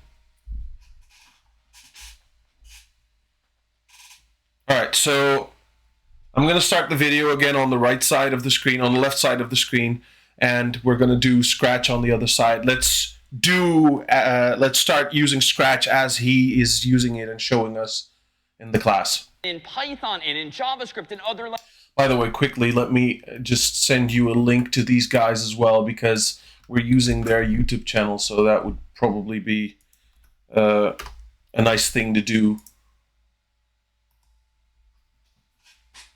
Languages too, but in a way where we don't have to worry about the distractions of syntax. So the world of Scratch looks like this. It's a web-based or downloadable programming environment that has this layout here by default. On the left here, we'll soon see, is a palette of puzzle pieces, programming blocks that represent all of those ideas we just discussed. And by dragging and dropping these puzzle pieces or blocks over this big area and connecting them together, if it makes logical sense to do so, we'll start programming in this environment. The environment allows you to have multiple sprites, so to speak, multiple characters, things like a cat or anything else, and those sprites exist in this rectangular world up here that you can full screen to make bigger, and this here by default is Scratch, who can move up, down, left, right, and do many more things too. And within Scratch's world, you can think of it as perhaps a familiar coordinate system with X's and Y's, which is helpful only when it comes time to position things on the screen. Right now, Scratch is at the default 0, 0, where X equals 0 and Y equals 0. If you were to move the cat way up to the top, X would stay 0, Y would be positive 180. If you move the cat all the way to the bottom, X would stay 0, but Y would now be negative 180. And if you went left, X would become negative 240, but Y would stay 0. Or to the right, X would be 240, and Y would stay 0. So those numbers generally don't so much matter because you can just move relatively in this world, up, down, left, right. But when it comes time to precisely position some of these sprites or other imagery, it'll be helpful just to have that mental model of up, down, left, and right. Well, let's go ahead and make perhaps the simplest of programs here. I'm going to switch over to the same programming environment now. for a tour of the left-hand side. So, sorry, quickly. XX, by the way, I said this to Frankly as well. I'm trying to create a community as well of people that know how to code, that are good in coding, that can support other people with questions. I'm like really trying to create a community of sharing zeros and heroes all together. Check my link tree for all my channels, all my Discord, my Instagram, whatever, but Discord is what I want to go for here. Please join us on Discord. Please be part of the community and share the knowledge you have. I'd be happy to see you around here in the stream, but also on Discord. So yeah, thank you for visiting today, though. So thank you. So by default, selected here are the category in blue, motion, which has a whole bunch of puzzle pieces or blocks that relate to motion. And whereas Scratch, as a graphical language, categorizes things by the type of things that these pieces do, we'll see that throughout this whole palette, we'll have functions and variables and conditionals and Boolean expressions and more, each in a different color and shape. So for instance, moving 10 steps or turning one way or the other would be functions categorized here as things like motion. Under looks in purple, you might have speech bubbles that you can create by dragging and dropping these that might say hello or whatever for some number of seconds. Or you could switch costumes, change the cat to look like a dog or a bird or anything else in between. Sounds too, you can play sounds like meow or anything you might import or record yourself. And then there's these things Scratch calls events. And the most important of these is the first, when green flag clicked. Because if we look over to the right of Scratch's world here, this rectangular region has this green flag and red stop sign up above, one of which is for play, one of which is for stop. And so that's going to allow us to start and stop our actual programs when that green flag is initially clicked. But you can listen for other types of events. When the space bar is pressed or something else. When this sprite is clicked or something else. And here you already see like a programmer's incarnation of things you and I take for granted like every day now on our phones. Anytime you tap an icon or drag your finger or hit a button on the side, these are what a programmer would call events. Things that happen and are often triggered by us humans, and things that a program, be it in Scratch or Python or C or anything else, can listen for and respond to. Indeed, that's why when you tap the phone icon on your phone, the phone application starts up because someone wrote software that's listening for a finger press on that particular icon. And so Scratch has these same things too. Under control in orange, you can see that we can wait for 1 second or repeat something some number of times, 10 by default, but we can change anything in these white circles to anything else. There's another puzzle piece here, forever, which implies some kind of loop where we can do something again and again. And even though it seems a little tight, there's not much room to fit something there, Scratch is going to have these things grow and shrink however we want to fill similarly shaped pieces. And here's those conditionals. If something is true or false, then do this next thing. And that's how we can put in this little trapezoid-like shape some form of Boolean expression, a question with a yes, no, true, false, or 1-0 answer, and decide whether to do something or not. You can combine these things too. If something is true, do this, else do this other thing. And you can even tuck one inside of the other if you want to ask 3 or 4 or more questions.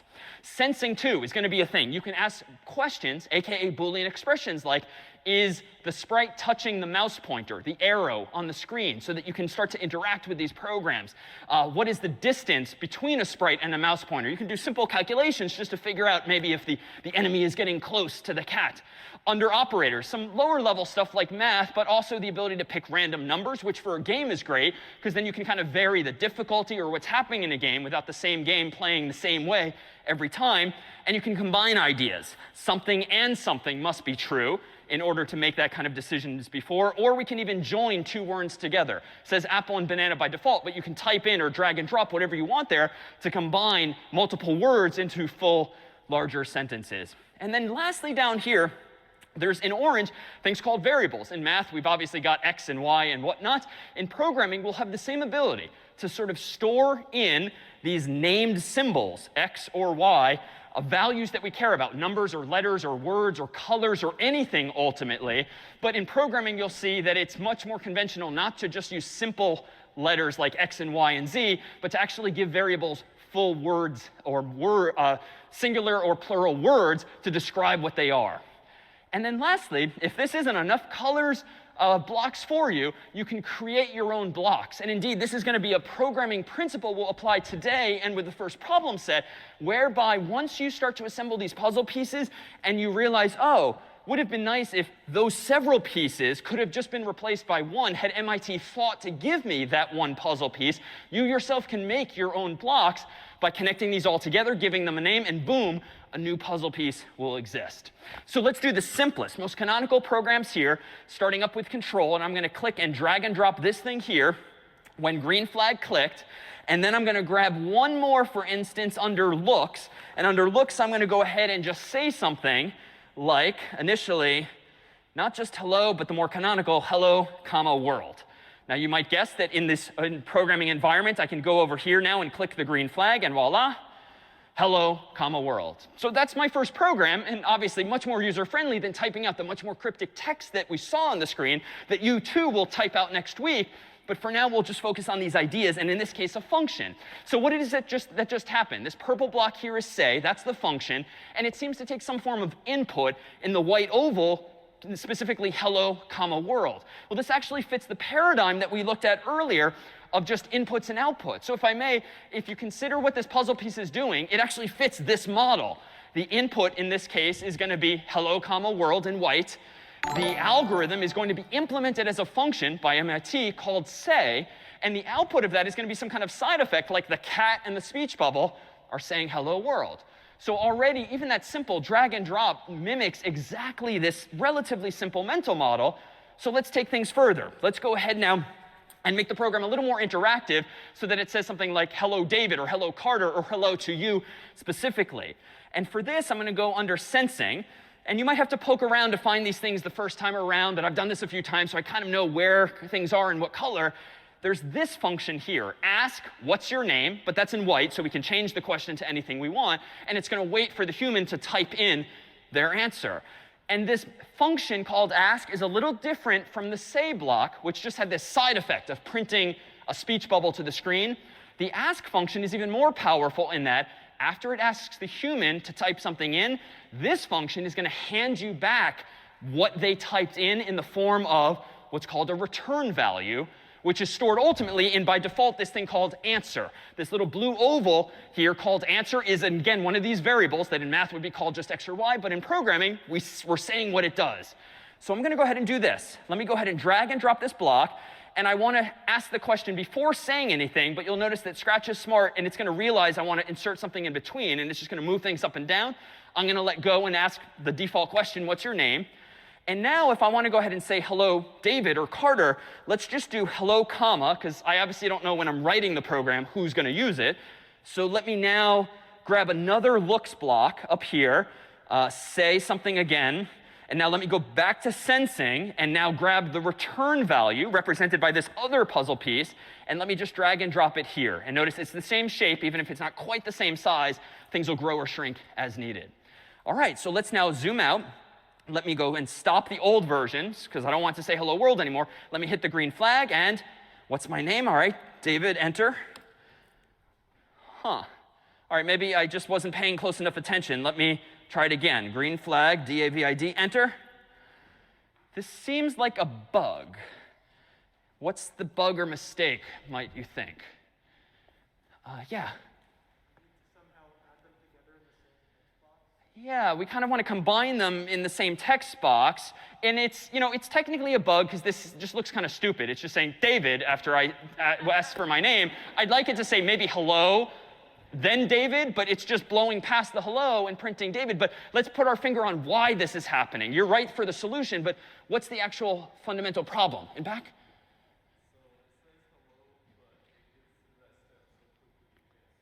Perfect. I mean, computers are really darn fast these days. It is saying hello. All of us are just too slow in this room to even see it, because it's then saying David on the screen so fast as well. So there's a couple of solutions here, and yours is spot on. But just to poke around, you'll see the first example of how many ways in programming, be it Scratch or C or Python or anything else, that there are going to be to solve problems. And we'll teach you over the course of this weeks. Sometimes some ways are better relatively than others, but rarely is there a best way necessarily, because again, reasonable people will disagree. And what we'll try to teach you over the coming weeks is how to kind of think through those nuances. And it's not going to be obvious at first glance, but the more programs you write, the more feedback you get, the more bugs that you introduce, the more you'll get your footing with exactly this kind of problem solving. So let me try this in a couple of ways. Up here would be one solution to the problem. MIT anticipated this kind of issue, especially with first-time programmers.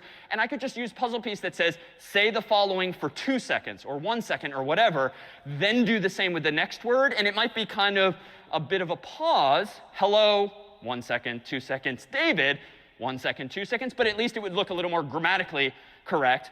But I can do it a little more elegantly as you proposed. Let me go ahead and throw away one of these blocks, and you can just drag and let go, and it'll delete itself. Let me go down to operators, because this join block here is the right shape. And so even if you're not sure what goes where, just focus on the shapes first. Let me drag this over here, and it grew to fill that. Let me go ahead and say hello, comma, space. And now it could just say by default hello, banana, but let me go back to sensing. Drag answer, and that's going to drag and drop there. And so now notice we're sort of stacking or nesting one block on another so that the output of one becomes the input to another, but that's OK here. Let me go ahead and zoom out, hit stop, and hit play. All right, what's your name? DAVID, enter, and voila. Now it's presumably as we first intended. So thank you.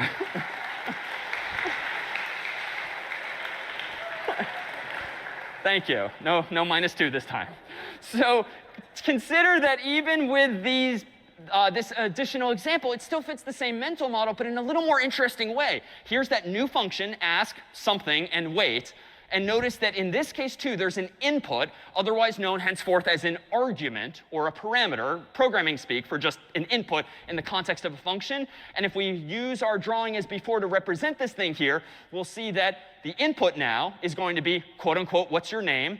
The algorithm is going to be implemented by way of this new puzzle piece, the function called ask.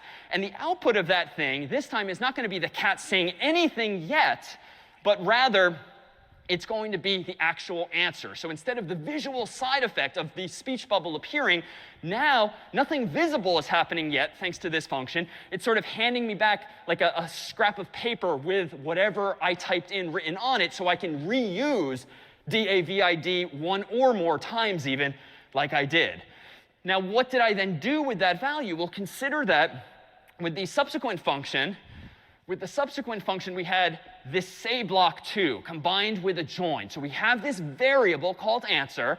We're joining it with that first argument, hello. So already we see that some functions like join can take not one, but 2 arguments or inputs, and that's fine. The output of join is presumably going to be hello, David, or hello, Carter, or whatever the human typed in. And that output, notice, is essentially becoming the input to another function, say, just because we've kind of stacked things or nested them on top of one another. But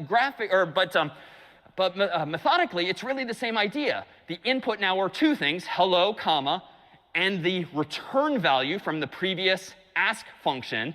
The function now is going to be joined. The output is going to be hello, David. But that hello, David output is now going to become the input to another function, namely that first block called say. And that's then going to have the side effect of printing out hello, David on the screen. So again, as sort of sophisticated as ours, as yours, as others' programs are going to get, they really do fit this very simple mental model of inputs and outputs, and you just have to learn to recognize the vocabulary and to know what kinds of puzzle pieces or concepts ultimately to apply. But you can ultimately really kind of spice these things up. Let me go back to my program here that just is using the speech bubble at the moment. Scratch, as an aside, has some pretty fancy interactive features too. I click the extensions button in the bottom left corner, and let me go ahead and choose the text-to-speech extension. This is using a cloud service, so if you have an internet connection, it can actually talk to the cloud or a third-party service. And this one's going to give me a few new green puzzle pieces, namely the ability to speak something from my speakers instead of just saying it textually. So let me go ahead and drag this. And now notice I don't have to interlock them if I'm just kind of playing around and I want to move some things around. I just want to use this as like a canvas temporarily. Let me go ahead and steal the join from here, put it there. Let me throw away the say block by just moving it left and letting go. And now let me join this in. So I've now changed my program to be a little more interesting. So now let me stop the old version. Let me start the new. What's your name? Type in David, and voila. Hello, banana. OK, -2, for real. All right, so what I accidentally threw away there. I just remembered Hack Donalds is trying to learn Dutch, and one of the first things that he learned was, in English, of course, in Dutch, of course, "I'm not a banana." Immediately, that came to my mind when I saw this happening. Intentionally, for instructional purposes, was the actual answer that came back from the ask block. That's embarrassing. So now, if I play this again, let's click the green icon. What's your name? David. And now, Hello, David. there we go. Hello, David. All right, thank you.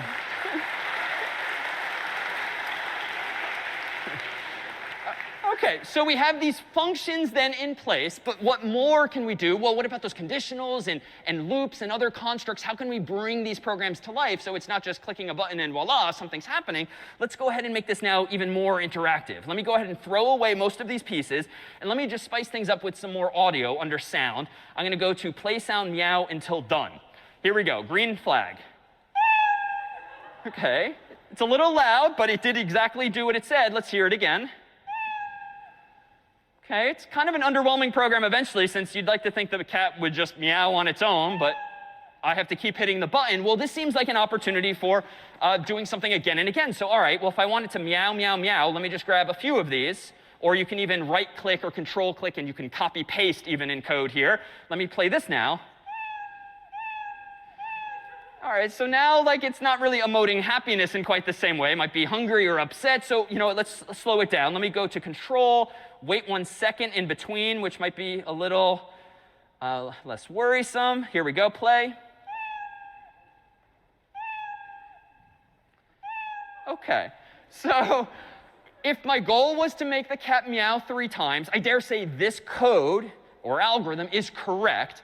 But let's now critique its design. Is this well designed? And if not, why not? What are your thoughts here? Yeah. Yeah, sure, yeah.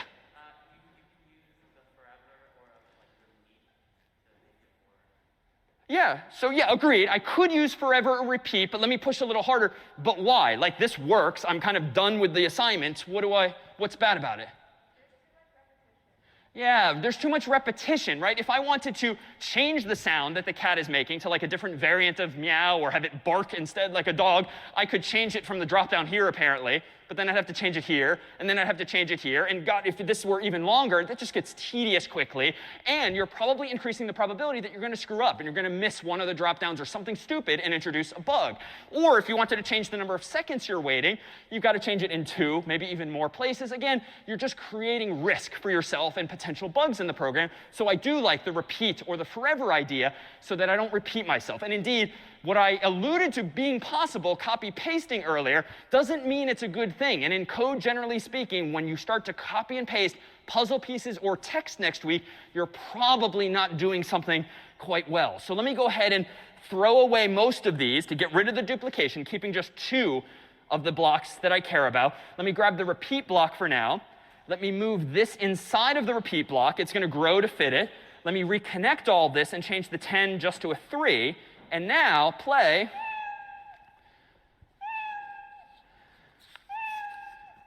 So better. It's the same thing. It's still correct. But now I've set the stage to let the cat meow, for instance, 4 times by changing one thing, 40 times by changing one thing. Or I could just use the forever block and just walk away, and it will meow forever instead. If that's your goal, that would be better. A better design, but still correct.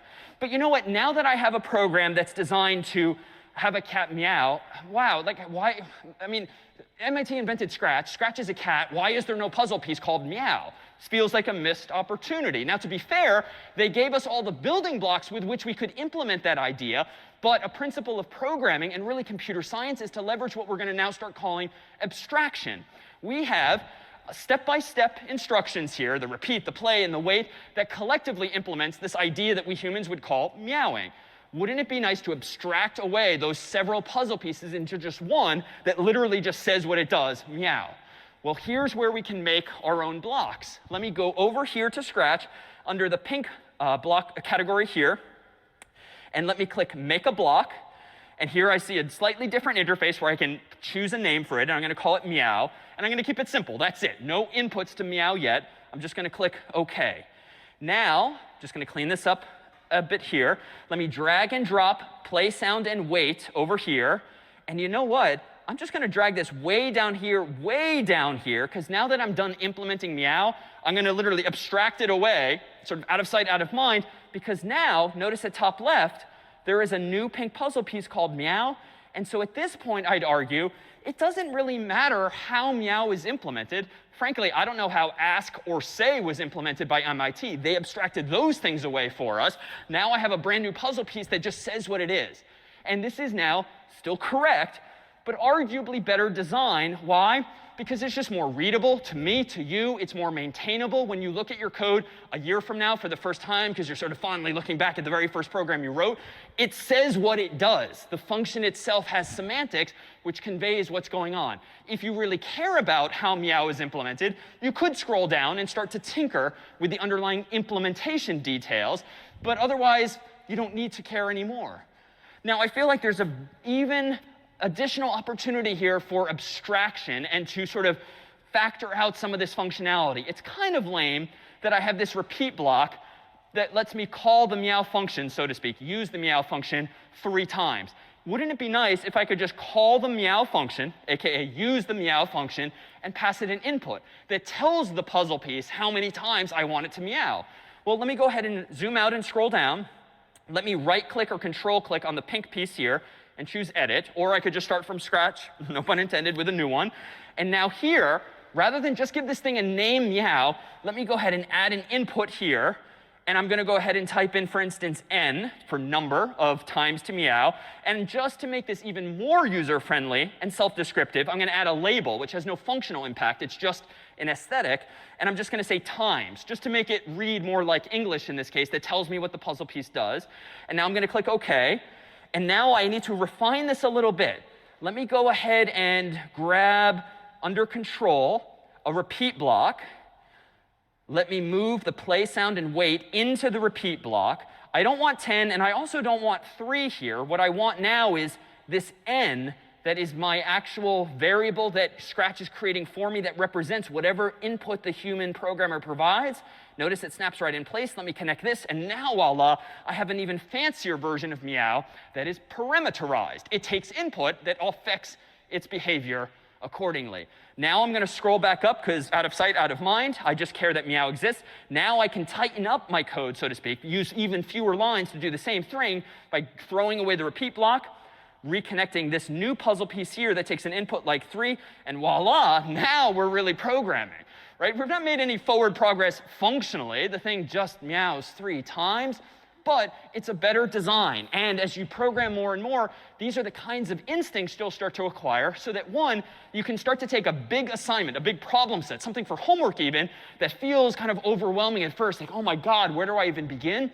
But if you start to identify what are the sub-problems of a bigger problem, then you can start making progress. And I do this to this day, where if I have to tackle some programming-related project, it's so easy to like drag my feet or, oh, it's going to take forever to start, until I just start writing down like a to-do list. And I start to modularize the program and say, all right, well, what do I want this thing to do? Meowing, what's that mean? I got to have it say something on the screen. All right, I need to have it say something on the screen some number of times. Like literally a mental or written checklist, or pseudocode, if you will, in English on a piece of paper or text file. And then you can decide, OK, the first thing I need to do for homework to solve this real-world problem, I just need a meow function. I need to use a bunch of other code too, but I need to create a meow function, and boom, now you have a piece of the problem solved. Not unlike we did with the phone book there, but in this case, we'll have presumably other problems to solve. All right, so what more can we do? Let's add a few more pieces to the puzzle here. Let's actually interact with the cat now. Let me go ahead and now, when the green flag is clicked, let me go ahead and ask a question using an event here. Let me go ahead and say if, let's see, if the cursor, I want to do something like implement the notion of petting the cat. So if the cursor is touching the cat, like here, something like this, it'd be cute if like the cat meows, like you're petting a cat. So I'm going to ask the question when the green flag is clicked, if, let's see, I think I need sensing. So if touching mouse pointer, this is way too big, but again, the shape is fine. So there it goes, grew to fill.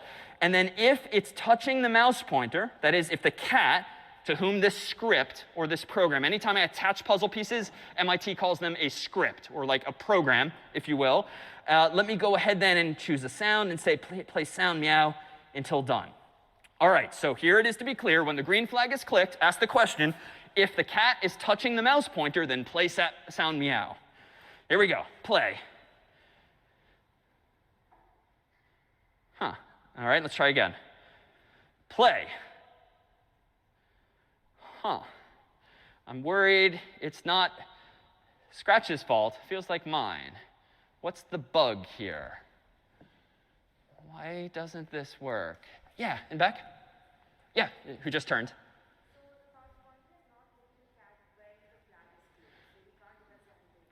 Yeah, the problem is the moment I click that green flag, Scratch asks the question, is the cat touching the mouse pointer? And obviously it's not, because the cursor was like up there a moment ago, and it's not down there. It's fine if I move the cursor down there, but too late. The program already asked the question. The answer was no, or false, or 0, however you want to think about it, so no sound was played. So what might the solution here be? I could move my cursor quickly, but that feels like never going to work out right. Other solutions here? Yeah, and way back? The forever loop. So I could indeed use this forever loop, because if I want my program to just constantly listen to me, well, let's literally do something forever, or at least forever as long as the program is running until I explicitly hit stop. So let me grab that. Let me go to Control. Let me grab the forever block.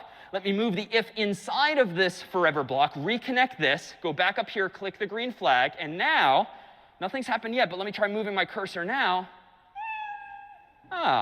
So now, that's kind of cute. So now the cat is actually responding, and it's going to keep doing this again and again.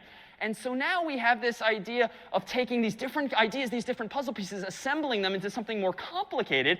And I could definitely put a name to this. I could create a custom block. But for now, let's just consider what kind of more interactivity we can do. Let me go ahead and do this by, again, grabbing a when green flag clicked.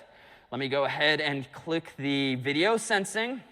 And I'm going to rotate the laptop, because otherwise we're going to get a little inception thing here where the camera is picking up, the camera is up there. So I'm going to go reveal to you what's inside the lectern here while we rotate this. And now that we have a non-video backdrop, I'm going to say this. Instead of the green flag clicked, actually, I'm going to say when the video motion is greater than some arbitrary measurement of motion, I'm going to go ahead and play sound meow until done. And then I'm going to get out of the way. So here's the cat, and we'll put him on top of there.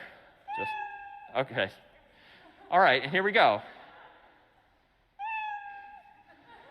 So my hand is moving faster than 50 something or other, whatever the unit of measure is. And thank you. So now we have an even more interactive version.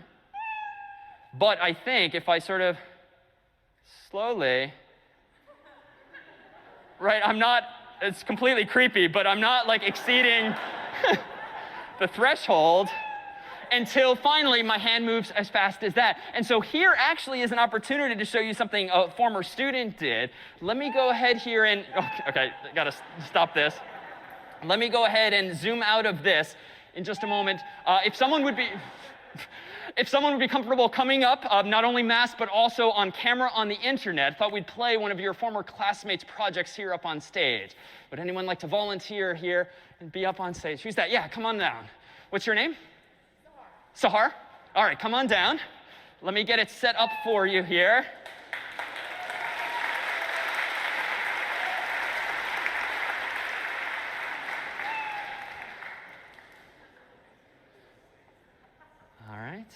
Let me go ahead and full screen this here.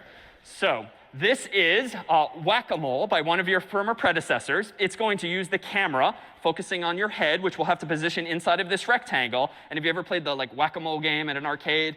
OK, so for those who haven't, these little moles pop up, and with a very fuzzy hammer, you sort of hit down. You, though, if you don't mind, are going to use your head to do this virtually. So let's line up your head with this red rectangle, if you could. We'll do beginner. All right, here we go. Sahar. Give it a moment. OK, come a little closer. And now hit the moles with your head. There we go, 1 point. 1 point. Nice. 15 seconds to go. There we go. Oh, yep, 1 point. Nice. So if you're a kid, this is pretty fun if you can write a code like this. Maybe it's very basic. It's maybe not a Call of Duty or anything in that sense, but this is fun for kids, and it makes them want to learn how to code even more.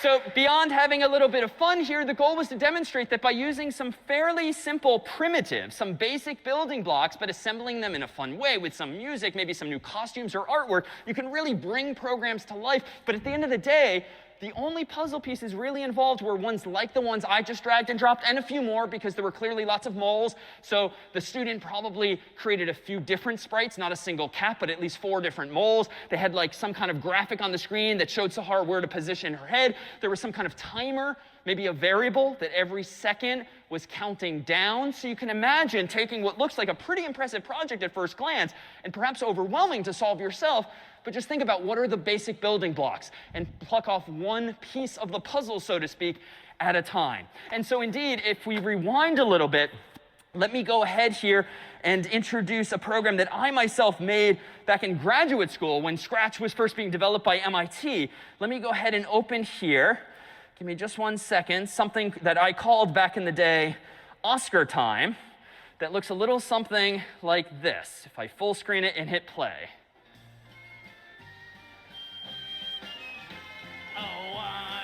So you'll notice a piece of trash is falling. I can click on it and drag.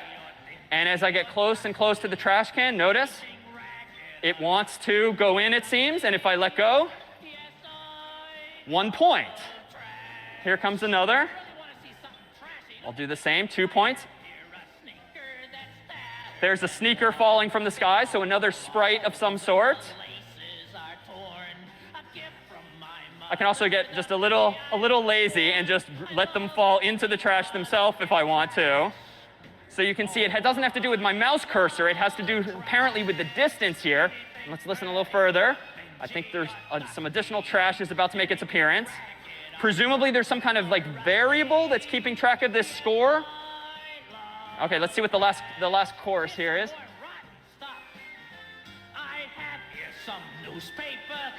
OK, and thus it continues. And the song actually goes on and on and on, and I do not have fond memories of implementing this and hearing this song for 10 straight hours. But it's a good example to just consider, how was this program composed? How did I go about implementing it the first time around? And let me go ahead and open up some programs now that I wrote in advance, just so that we could see how these things are assembled.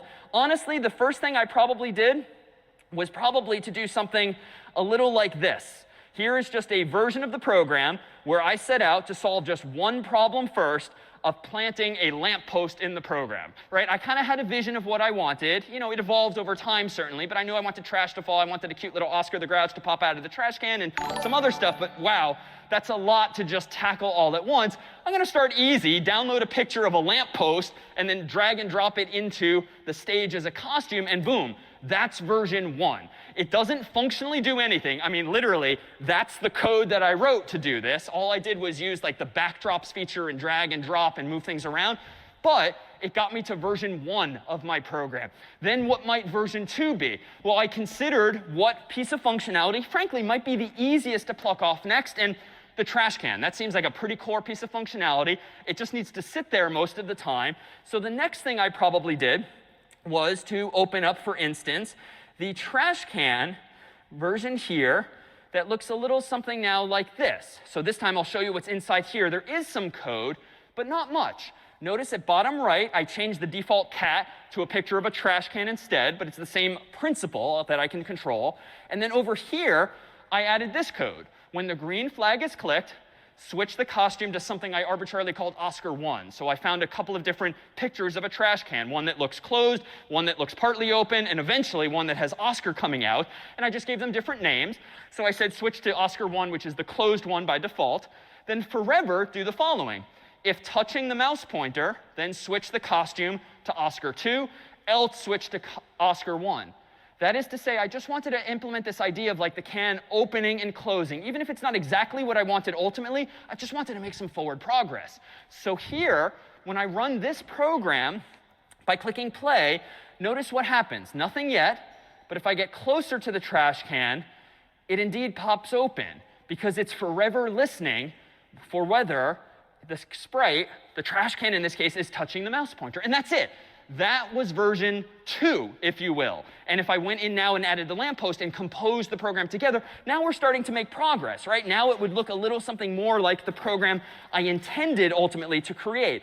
What piece did I probably bite off after that? Well, I think what I did is I probably decided, let me implement one of the pieces of trash, not the shoe and the newspaper all at once. Let's just get one piece of trash working correctly first. And so let me go ahead and open this one.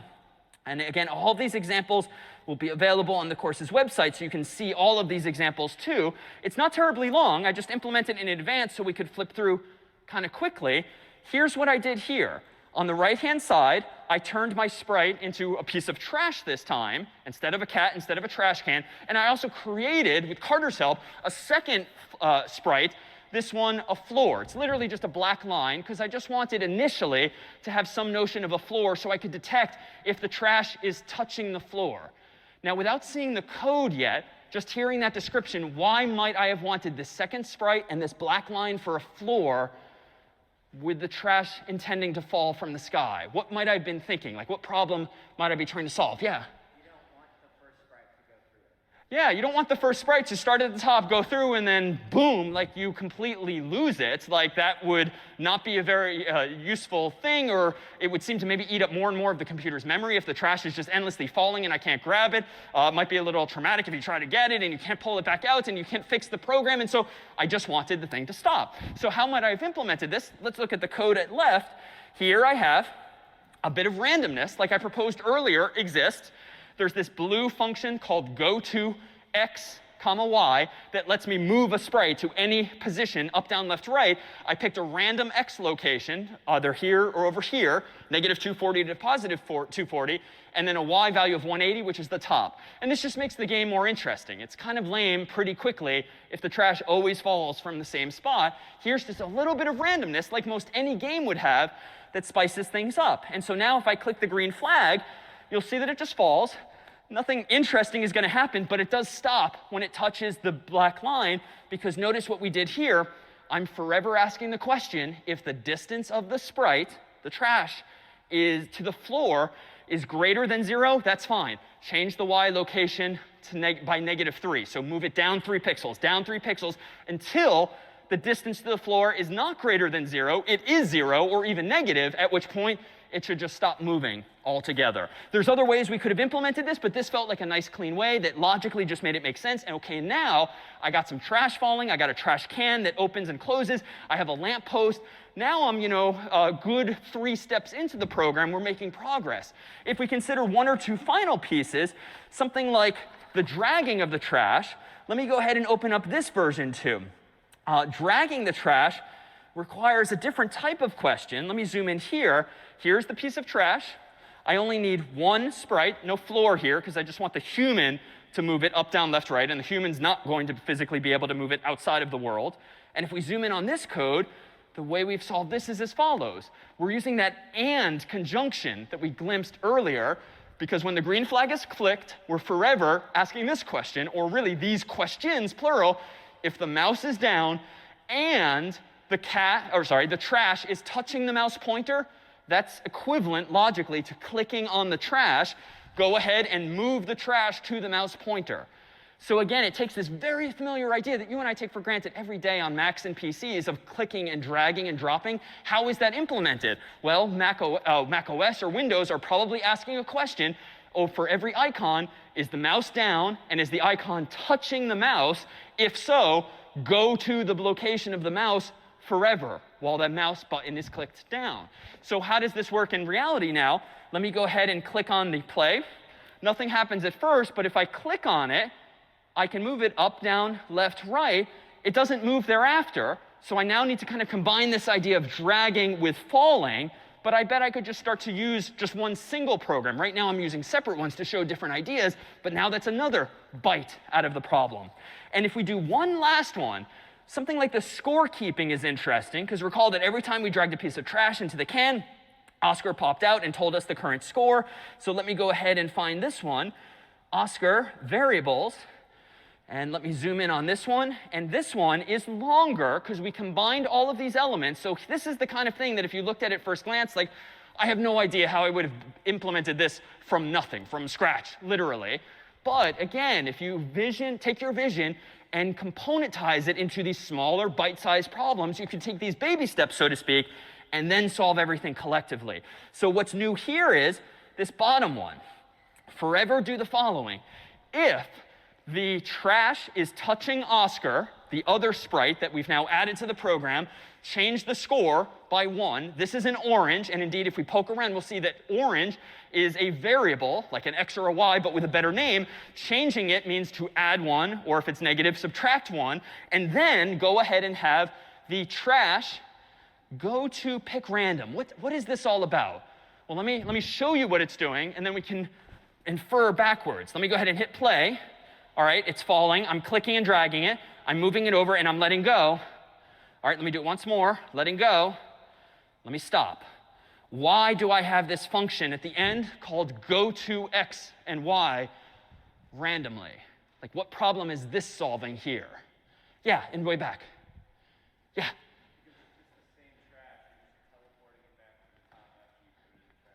Yeah, exactly. Even though the human perceives this as like a lot of trash falling from the sky, it's actually the same piece of trash just kind of being magically moved back to the top as though it's a new one. And there, too, you have this idea of reusable code. If you were constantly copying and pasting your pieces of trash and creating 20 pieces of trash, 30 pieces of trash, just because you want the game to have that many levels, probably doing something wrong. Reuse the code that you wrote, reuse the sprites that you wrote. So just like with the part with the yellow pages where he said in the code afterwards, where he said, did you check it? Is it left? Is it right? If it's left, take the first half of the left side, return to line 3. So he's doing that. He's just adding that loop. Return to, return to, return to. And that would give you not just correctness, but also a better design. Well, let's take a look at one final set of building blocks that we can compose ultimately into something particularly interactive as follows. Let me go ahead and zoom out here, and let me propose that we implement something like some kind of maze-based game. And let me go ahead here. So I want to implement some maze-based game that looks at first glance like this. Let me hit play. It's not a very fun game yet, but here's a little Harvard shield, a couple of black lines, this time vertical instead of horizontal. But notice you can't quite see my hand here, but I'm using my arrow keys to go down, to go up, to go left, to go right. But if I keep going right, it's not going anywhere. And left, it eventually stops. So before we look at the code, how might this be working? What kinds of scripts, collections of puzzle pieces, might collectively help us implement this? What do you think?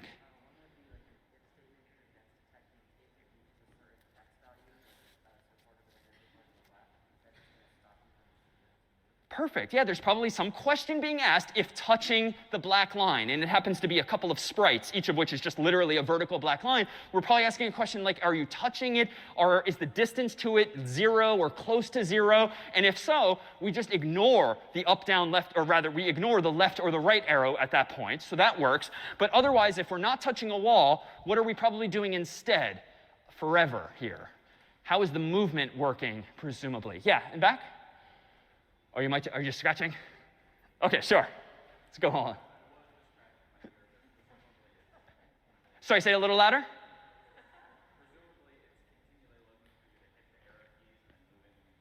Exactly. It's continually, forever looking or listening for the arrow keys, up, down, left, right. And if the up arrow is pressed, we're probably changing the y by a positive value. If the down arrow is pressed, we're probably going down by y and left and right accordingly. So let's actually take a quick look. If I zoom out here and take a look at the code that implements this, there's a lot going on at first glance. But let's see. First of all, let me drag some stuff out of the way, because it's kind of overwhelming at first glance, especially if you, for instance, were poking around online as for problem set 0 just to get inspiration. Most projects out there are going to look overwhelming at first glance until you start to wrap your mind around what's going on.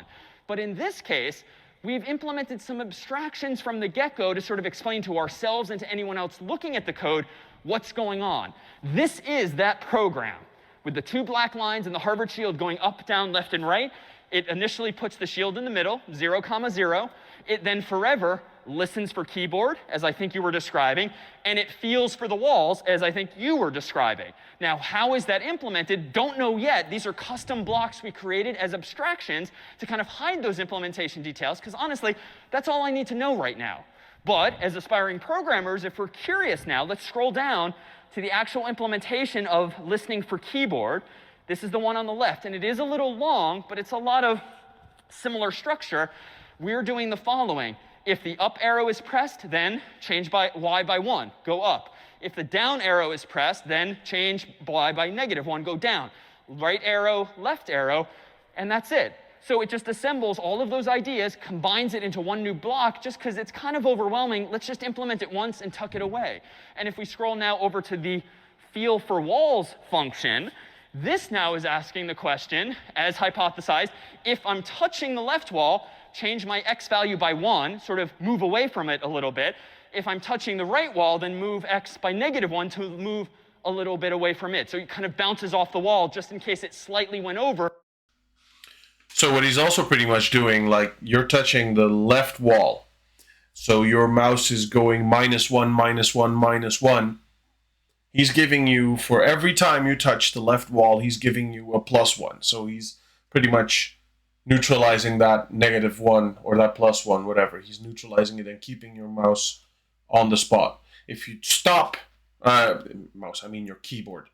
If you stop where you are, if you don't touch your keyboard and you press right, then it won't do anything anymore, because you'll stop touching the wall from that point forward. We keep the crest within those 2 walls. All right, so then a couple of more pieces here to introduce. What if we want to actually add some kind of adversary or opponent to this game?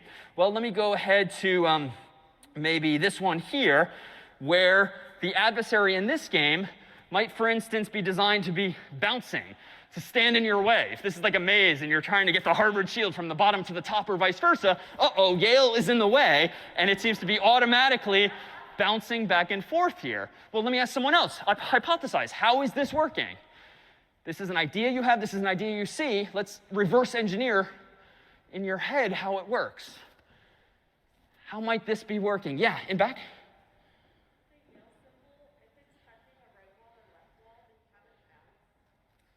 Yeah, so if the Yale symbol is touching the left wall or the right wall, we somehow have it bounce. And indeed, we'll see there's a puzzle piece that can do exactly that, technically off the edge, as we'll see. But there's another way we can do this. And let's look at the code. The way we ourselves can implement exactly that idea bounce is just with a little bit of logic. So here's what this version of the program's doing. It's moving Yale by default to 0, 0, just to arbitrarily put it somewhere, pointing it direction 90 degrees, which means just horizontally, essentially. And then it's forever doing this. If touching the left wall or touching the right wall, here's our translation of bounce. We're just turning 180 degrees. And the nice thing about that is we don't have to worry if we're going from right to left or left to right. 180 degrees is going to work on both of the walls. And that's it. After we do that, we just move one step, 1 pixel at a time, but we're doing it forever, so something is happening continually, and the Yale icon is bouncing back and forth. Well, one final piece here. What if now we want a more, another adversary, a more advanced adversary down the road, for instance, to go and follow us wherever we are, such that this time we want the other sprite to not just bounce back and forth, but literally follow us no matter where we go. How might this be implemented on the screen? I bet it's another forever block, but what's inside?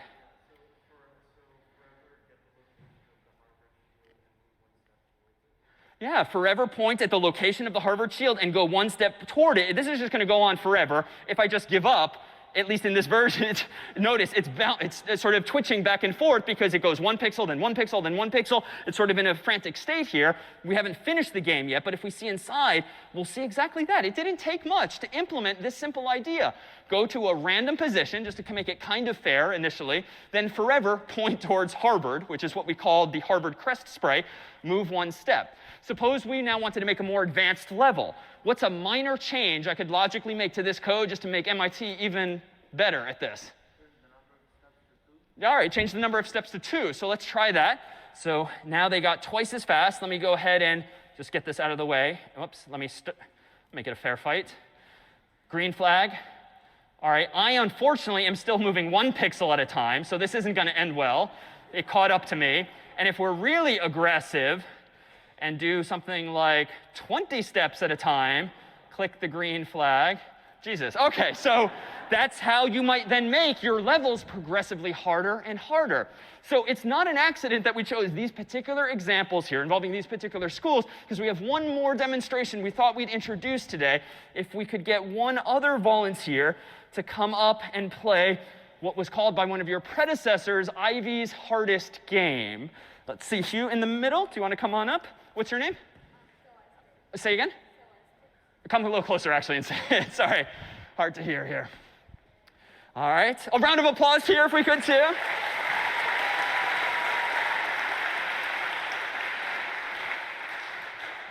OK, sorry, what was your name? Celeste. Celeste. Come on over. Nice to meet you, too. So here we have on this other screen Ivy's hardest game, written by a former CS50 student. I think you'll see that it combines these same principles. The maze is clearly a little more advanced. The goal at hand is to initially move the Harvard crest to the sprite all the way on the right so that you catch up to him in this case. But you'll see that there's different levels and different levels of sophistication. So if you're up for it, you can use just these arrow keys, up, down, left, right. You'll be controlling the Harvard sprite. And if we could raise the volume just a little bit, we'll make this our final example. There we go. Clicking the green flag.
right, that's it for CS50. Welcome to the class. We'll see you next time.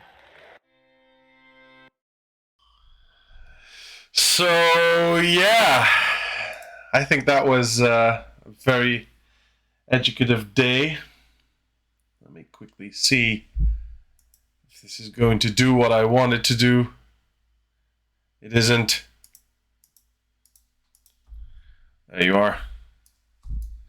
I'm still playing around with the controls, so sometimes some stuff won't work as I want it to.